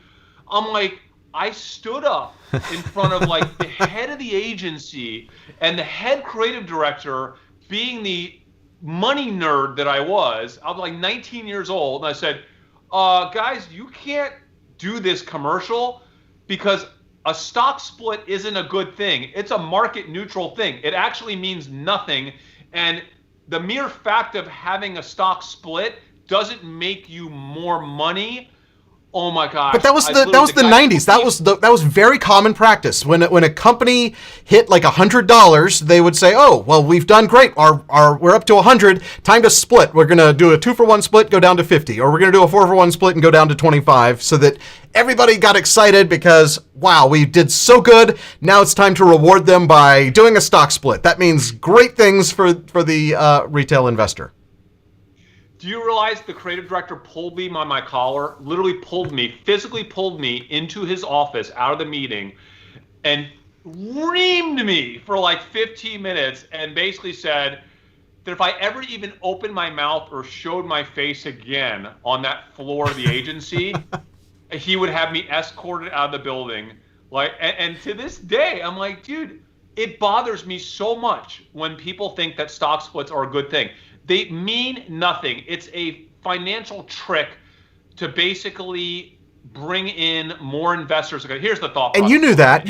But weren't you simultaneously, when you were an intern at this ad agency, weren't you also an intern at like a brokerage firm? Like you were on both sides of this. Nerd. Yeah, I've been trading since I was 12 years old. I mean, obviously, yes. But here's the thing. What they want to do, the reason why they do these splits back in the day is because when stocks would get really high priced, it would if you only had $200 to invest and the cost of a stock is $280, you can't buy one stock share of their stock. So they would do a stock split, a 2-for-1 stock split, and now the stock's only at $120 a share, and you could afford to buy one share of stock. And but that one share of stock that you're buying is worth the same thing because it's worth half the amount. Okay, right? I will be devil's advocate. I completely agree with you, but I will play devil's advocate as I often do. As a Robinhood investor, as a brand new, I've never invested before. The biggest complaint that these new investors have is Tesla stock is too expensive. I can't afford to buy a share of Tesla stock. And even though I could buy a fractional share, it just doesn't seem as cool to buy 0.08 shares of Tesla when I would love to buy a whole share. I want to buy a share, but I don't have $1,000. It's promoting misinformation. People think all the time, oh, this stock is more expensive than that stock because the stock price is higher. When really, a lot of times, the stock that has a lower price, the market cap, the valuation of that company is actually bigger. So you might be paying more money for the cheaper stock than the more expensive looking stock, okay? Because it's about the number of shares outstanding times the stock price. That is actually how much the company is worth. So if you have a stock with 1 million shares that trades for $20 a share, and you have a stock that has 20 million shares but trades for $3 a share, the $3 stock is actually more expensive. And the problem is that this stock split mentality perpetuates bad investing or misinformation, and that's why it bothers me so much. It drives me insane. But Chris, you cannot argue that it works. It works. Look at the market reaction to both Apple and Tesla stock split. It has been enormous. I know 15% for Tesla. 15% on news of a stock split. It is crazy. I know it's insanity, though, and I wish people would just smarten up like us on dumb money. Now, no, the stock chart, Dave. That's Tesla. Stock splits that I texted you. And right. Do you have that one? Oh, did you text me something? I texted you and Jordan a chart this morning of you and Jordan, a chart of the volume of stock splits. Oh. Starting from the mid-90s to today. Okay, so this is going to probably break everything to try to put this on the screen. Hang on one second. Let me figure out which view to put it in. This is my dream coming true here, right, guys? Because finally, in the 90s when this was bothering me, in the 90s when I was threatened to be fired, everybody was doing these stupid stock splits. And finally, companies said, you know what? We're going to do the right thing. We're just going to not split our stock and make people think that they're getting a cheaper stock. And look what happened. I finally got my way. People stopped doing stock splits. They don't do them anymore until this week. What is happening? Apple, what are you doing? Tesla, what are you doing? They're reversing the trend. They're reversing the trend. A decade ago, Apple did that 7-to-1 split, right? And their stock prices just skyrocketed since then. It's crazy. So you can't blame them. Okay, you can't blame. So listen, if it's all about the money, and I own Tesla and Apple, right?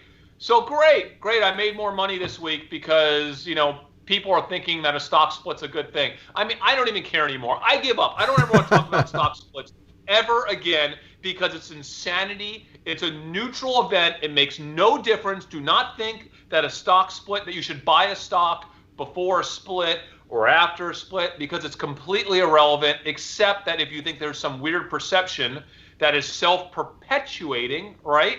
If it's a self-perpetuating misperception of bad information, then I guess maybe you can trade stock splits. So what do I know? So it has nothing to do with the overall market cap, except that people buy because of the split, which is something that it looks like people are doing. But the other thing that it does have to do is it lowers option premiums, right? And so if you weren't able to afford, to buy a contract on, Tesla, right? Maybe you could buy the fractional share, but you couldn't buy the contract or buy a put or something like that. Then now all of a sudden, maybe because of that drop in premium, you can. But how often does that happen? And I'm just saying it is a consideration, right? It's a consideration. You're right. And we should briefly also talk about, since we're talking about stock splits, what is a reverse stock split? Well, it's the exact opposite. Instead of having the stock price, God, just would someone explain what a reverse stock split is? So basically, stock split is when they take whatever the ratio is, 2-to-1 or 1-to-2 or whatever, and they take for every 2 shares that you used to have, now you've got 1. They merge your shares into 1. If you have 2 shares merged into 1, it then artificially makes the price of that share twice as much. That's a reverse stock split. It's the opposite of a split. That tends to happen if your stock price is so low that you're disqualified from certain things. Like, let's say there's like a $5 stock price limit on getting into some ETF or something like that, then maybe you do a reverse split to be able to, meet some qualification. Yeah. If you're about to be delisted like Hertz should have done a reverse stock split and said, you know what, we're about to be delisted, so let's just do a 10-to-1 reverse stock split, and then all of a sudden we qualify to still be a company. There's another reason why it's done, though. So the same way that a stock split technically increases the liquidity of a stock, because now more investors can technically afford to buy it, even though the reality is people can do partial shares these days, so it's irrelevant.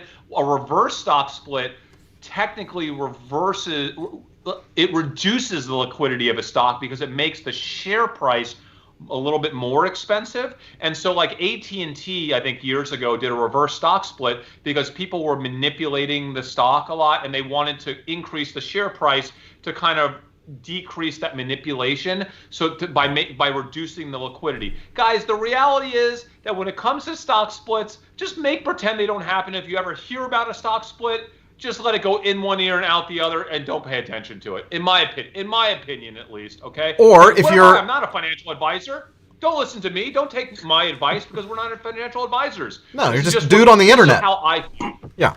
Right. Yeah.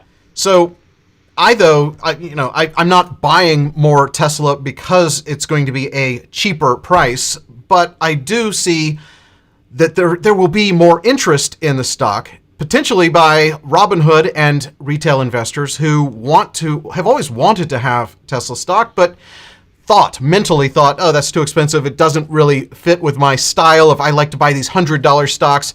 Even though that makes no sense, I see there being more interest in retail investing. And so, yeah, it does actually cause the stock price to go up because there's more interest in it from people who are not really educated about how it works. The other benefit, which is, a benefit, is that when you do the split, and instead of buying a fractional share, now you're buying full shares, you get voting rights. on your 2 shares. Wow, we're really That's stretching for benefits. have you ever actually voted? I used to get those in the mail, and now they're emailed, but those go straight to my spam folder. Do you ever send your proxy vote material in? No. Could we? All right, so we're literally probably now another months away before I see a commercial with them talking about a stock split and people cheering that it's such a great thing. That's how insane this whole stock split thing. Now, who's next, though? Never talk about stock splits again. I really think that we will be talking about stock splits. I think that we're going to see probably Amazon. That's way too expensive. I can't afford Amazon shares. I want Amazon, so let's let it split. All right. Well, whatever. I don't ever want to talk about a stock split again, but I'm sure we will. So, visit Dumb Money. Yeah, that is. Go ahead, Dave. You do your thing. I hate this topic. I hate it. But you love Dumb Money, and you are Dumb Money, and that is our first entry into the Dumb Money dictionary. So we hope that was helpful. If I totally screwed that up. Look, can we do this again? Oh, sure. Do it. Okay, for the people watching on the live stream, don't go away. We still have a lot to talk about, but I have to say goodbye to the people who are watching the replay. Okay, so that is our first successful entry into the Dumb Money Dictionary. You can check that off. Stock split complete. And if that was helpful to you, there is one thing that you can do that would be helpful to us. It only takes a half a second. It doesn't cost anything. That is smashing the like button. Like the smash button. Do whatever it takes. We'll keep defining new terms as they come up from time to time here. And if you want to see more, we do live streams every Monday and Thursday. We're trying to start making more of that content available here on the original channel. So if you like it, consider subscribing. Subscribe on all the channels. We're glad you found this one. Thank you so much for watching. We'll see you next time. And if you're still watching the live channel, don't go anywhere, because what do we have coming up, Chris? What do we have Are coming? you We're out? talking to our comments, right? Yeah, we want to take more live chat comments. Oh, which by the way, I forgot to take off the screen. So live comments will be on during our Dumb Money Dictionary entry. Oh, yeah. So let's. That's fine. Let's get through these comments. I bought Jordan. I had hot Italian sausage delivered from what's the Italian place? I don't. Jimmy's last night. I'm going to grill them up for lunch the second this episode is over. Man, late lunch at 2:15. Dude, wow. I didn't even eat breakfast. This is insane. All right, let's. What kind of? Do you know what I had for breakfast? Cookies. We'll be talking about that coming up. Can we kind of tease without going into any real stuff? We're going to tease. We are. We've talked about it on the original channel. We are starting a new company, right? Yes. Very rare for us to start a new company, because we said we don't want to operate a company ever again, but we're doing it. This one is interesting because this one is actually a celebrity co-founded cookie company. So, and it's not just a cookie company; it's a healthy cookie company. We cannot tell you who the celebrity is, but we are partnered, and we are the business side of this startup, and we have actually been working on a formulation for a new healthy cookie for many months, and we're getting closer. It's getting way better. This product is going to be so good when once it has the Dumb Money seal of approval. Yes, guys, this is a really big deal. We're joking, but this is actually a huge deal for us. Something we're really passionate about. The better for you food space. And we think this is a monster category, and we want you to be with us along this whole journey. We're going to be talking a lot about this cookie company once it launches, probably early next year, early 2021. And you will be here for the entire journey. We cannot wait to share the brand with you, the actual cookie with you, the packaging that we're just starting to look at right now. It is super exciting. The celebrity that we're partnering with is going to be super exciting. So this is going to be just a fun journey, and we're going to take you along for the entire ride. You'll see what it's like to actually launch a company from scratch. Literally, we'll be out there like doing cookie tastings all around America, the Dumb Money team. So it's going to happen. It's going to be really fun. So something we want to do from time to time, and probably every single episode, is kind of end the show by going through live chat. So if you guys want to say something, we're gonna just roll through and answer as many questions as we can. I think we should try to do it at the beginning and end of every show, right? So Nadav says not everybody has access to fractional shares. So that is actually that's a good valid point. When you have Amazon stock that is going to be at $6,000 a share someday, that's really hard to buy if you don't have access to fractional shares. So who does that, by the way? So we know Robinhood does it. Robinhood does it. Schwab does it. Fidelity does it. Yep. Maybe we is that it? Because I don't think TD Ameritrade does it. All right, I don't know, but can I counter? It's only because people stopped doing stock splits that you got fractional shares at a lot of these brokers. Yeah. And if you start doing a bunch of stock splits, they might pull it back on us. Okay, so and the one thing back in the olden days, in the 90s and early 2000s, when stock splits were kind of this hot thing that signaled that you were doing well as a company, it made it more expensive to buy the company from a commission basis because you were paying like a per share thing. So if you bought 100 shares of a stock, you would pay $30 commission, but if you bought 500 shares of stock, you would pay $60, right? So it made it actually more expensive, and a bad thing, but it made it more accessible. Pretending to explain price versus market cap is lame. How dumb is this audience? We're trying to educate everyone to get everyone as smart as you are, Upgrade. You can't do fractional shares everywhere, plus they're not popular, which I get that. Webull apparently does not offer fractional shares, and you'll never hear us offer 2 free stonks down in the description. We just don't do affiliate links. We talk about things that we know about because we like them. Let's see. Schwab only allows fractionals of S&P shares, according to Blake Feely. Can I answer Isis? Can you do healthy, zero sugar, crunchy granola next? It's not crunchy granola, but our cookie will be an exceptionally low sugar, but all natural cookie. None of these sugar substitutes. It is so natural, so low sugar. It's such a beautiful thing. I cannot wait to send cookies out to all of our dumb money followers. Guys, he's going to be the best. The people want to invest in our cookie company. We're self-funding this company. We're not taking. We're not crowdfunding it. Although we probably will raise fund. We will probably do some fundraising with once we get to a certain point. Maybe we'll do a Kickstarter campaign or something though. That would actually be fun. That would be super fun. Do you know what I discovered? And I saw it, but now I lost it because it's so hard to. I need a different system for doing these things. But someone mentioned that the Cash app does fractional shares, which I didn't even realize the Cash app had shares. But it's actually kind of cool. Like right in the app, you can.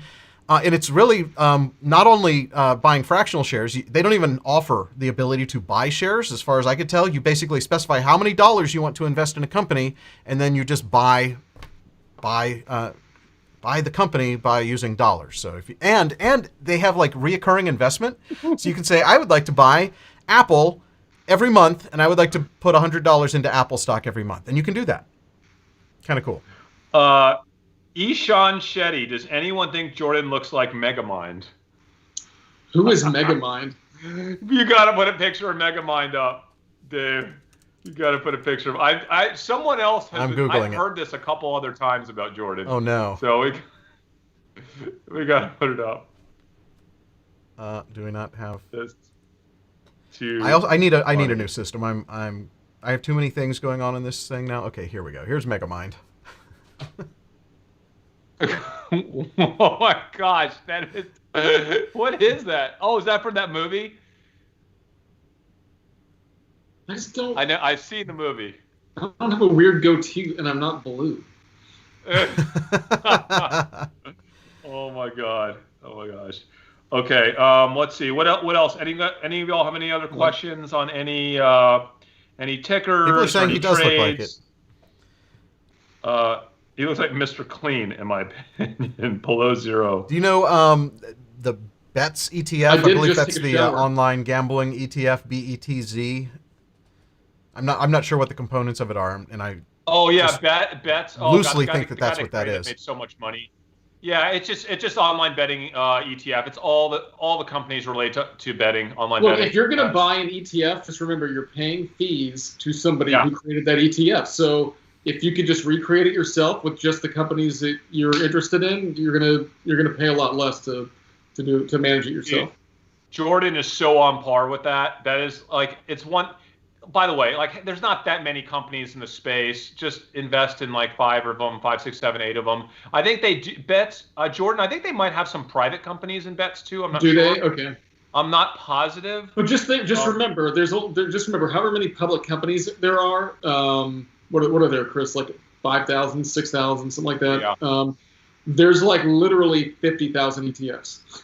So yeah, it's ridiculous. It really is ridiculous, quite honestly. Planet 13, guys. I have not done my research on Planet 13, so I'm gonna just let that one go right now, and I am marking it down. So I don't know what they are. I don't have a clue what they do, but I will look them up and get back to you. Here it is, Planet 13. Done.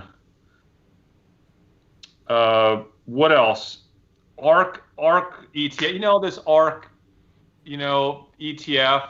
She's the emboldened like analyst who picked Tesla at $7,000 a share, and she's been just hot all year.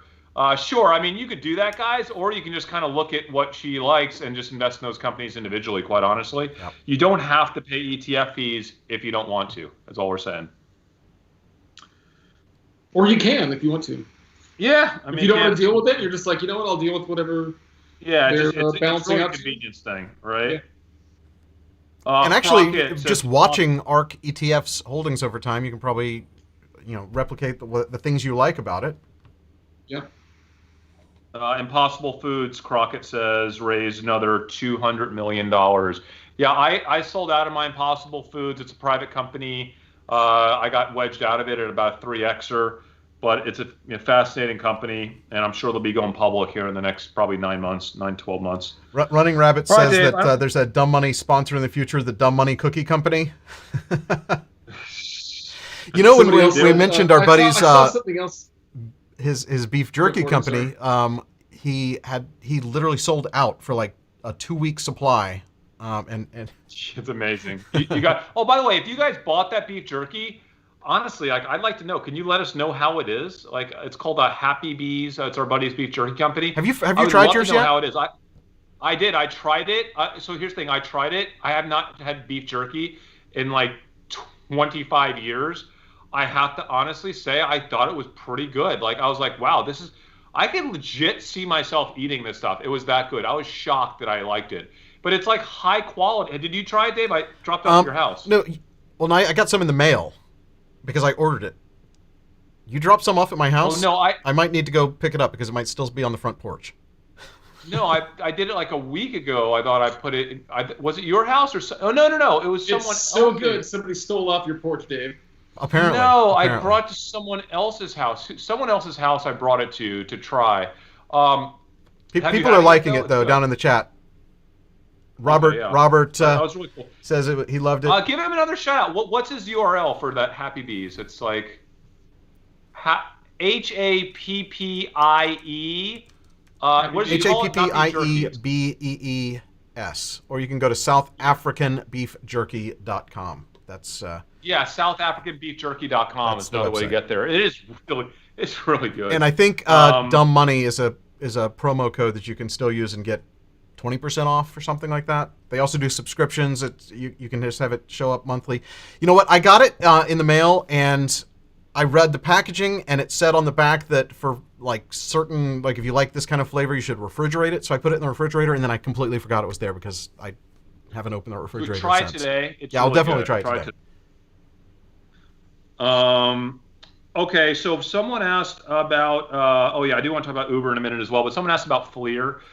Fleer was, one of our worst investments of the year. I mean, it wouldn't get slaughtered on it.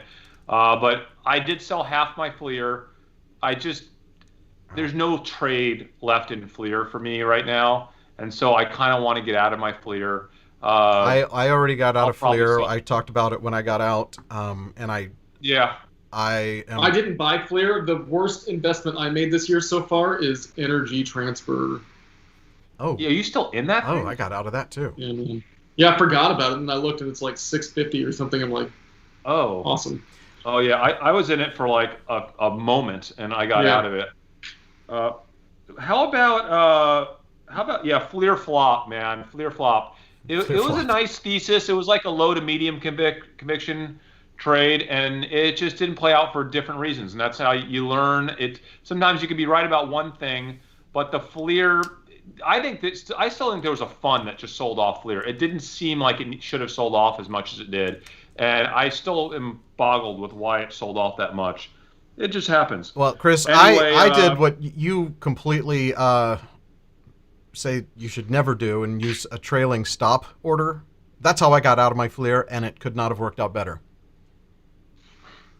I don't like trailing stop. By the way, we should do trailing stop as our dictionary next week, and I'll fight you to the death on that one. Well, if But there anyone is a wants to use know what a case for it. trailing stop is, you should go to my other channel. It's called Hey There, Dave here, and I have a whole video about how I prepare for stock market crash with trailing stop losses, and featured all Yeah, of my so favorite YouTuber thumbnails there. So, By the way, his videos are ridiculously good, and I would absolutely do that. But he didn't have anyone playing devil's advocate in his video, so we're going to do another one on dumb money. I do and we'll very get clearly both say sides. that it is not for everyone, and that there is, there's downside risk. There's, it can gap down, and you get sold at the absolute worst price.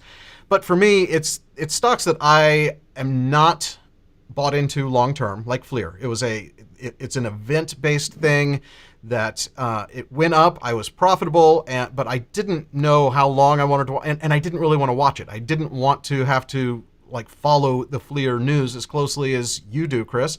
And so I set it and forget it, and was able to sell at a perfect time. How did the generator trade go? So, I forget who's Oh, your asking that Generac, right? here. Let me tell you how it went. That was Blake Cecil at 231. Blake, the generator trade could not have worked out more beautifully. Here's my Generac.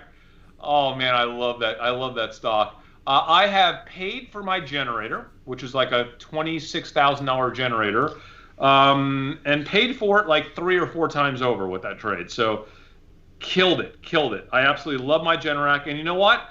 I think I sold out of some of my Generac, but not all of it. Let me just take a look here.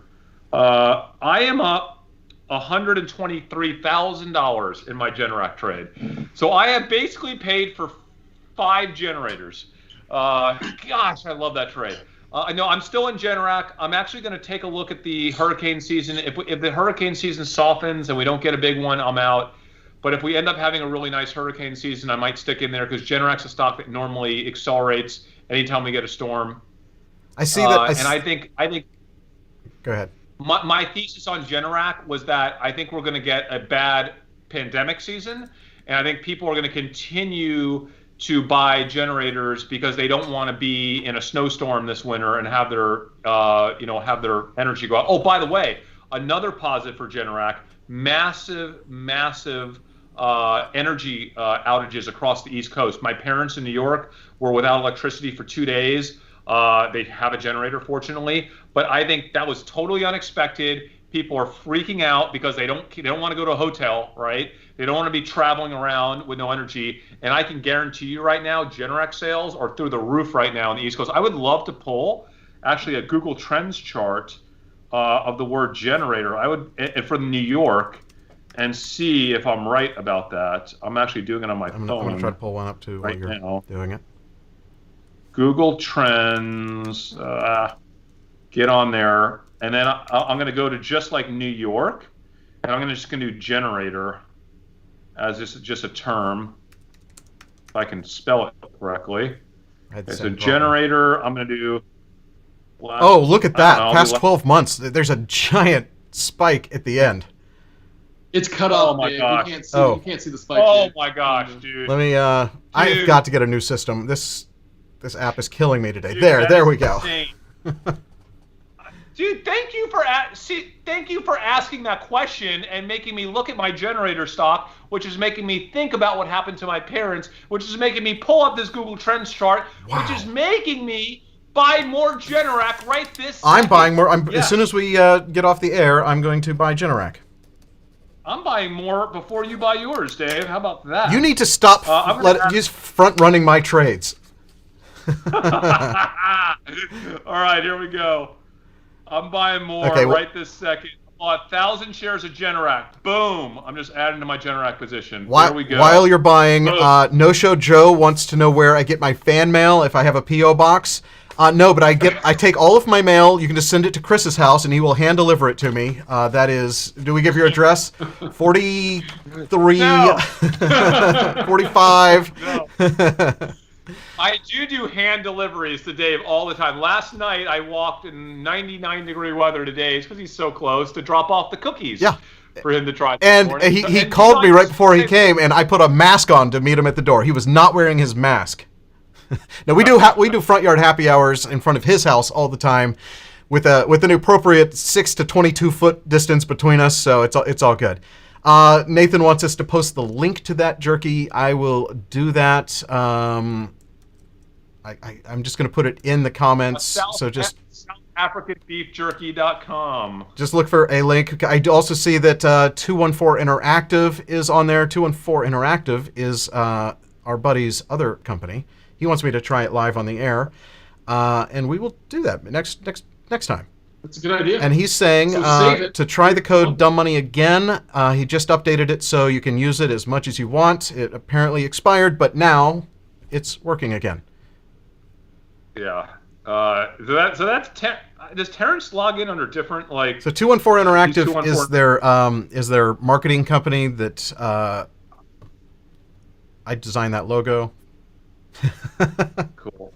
Actually, I'm so hungry now. I'm actually thinking about the beef jerky. I don't have it. I'm gonna go. I'm not gonna try it live for the first time because I have to go have some right now.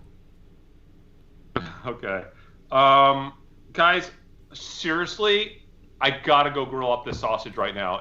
I gotta have it. I gotta leave. Okay, well, while you're doing that, I'm gonna remind everyone to smash the like button before they go, subscribe, hit the bell, get notified when we're on if you haven't done that already.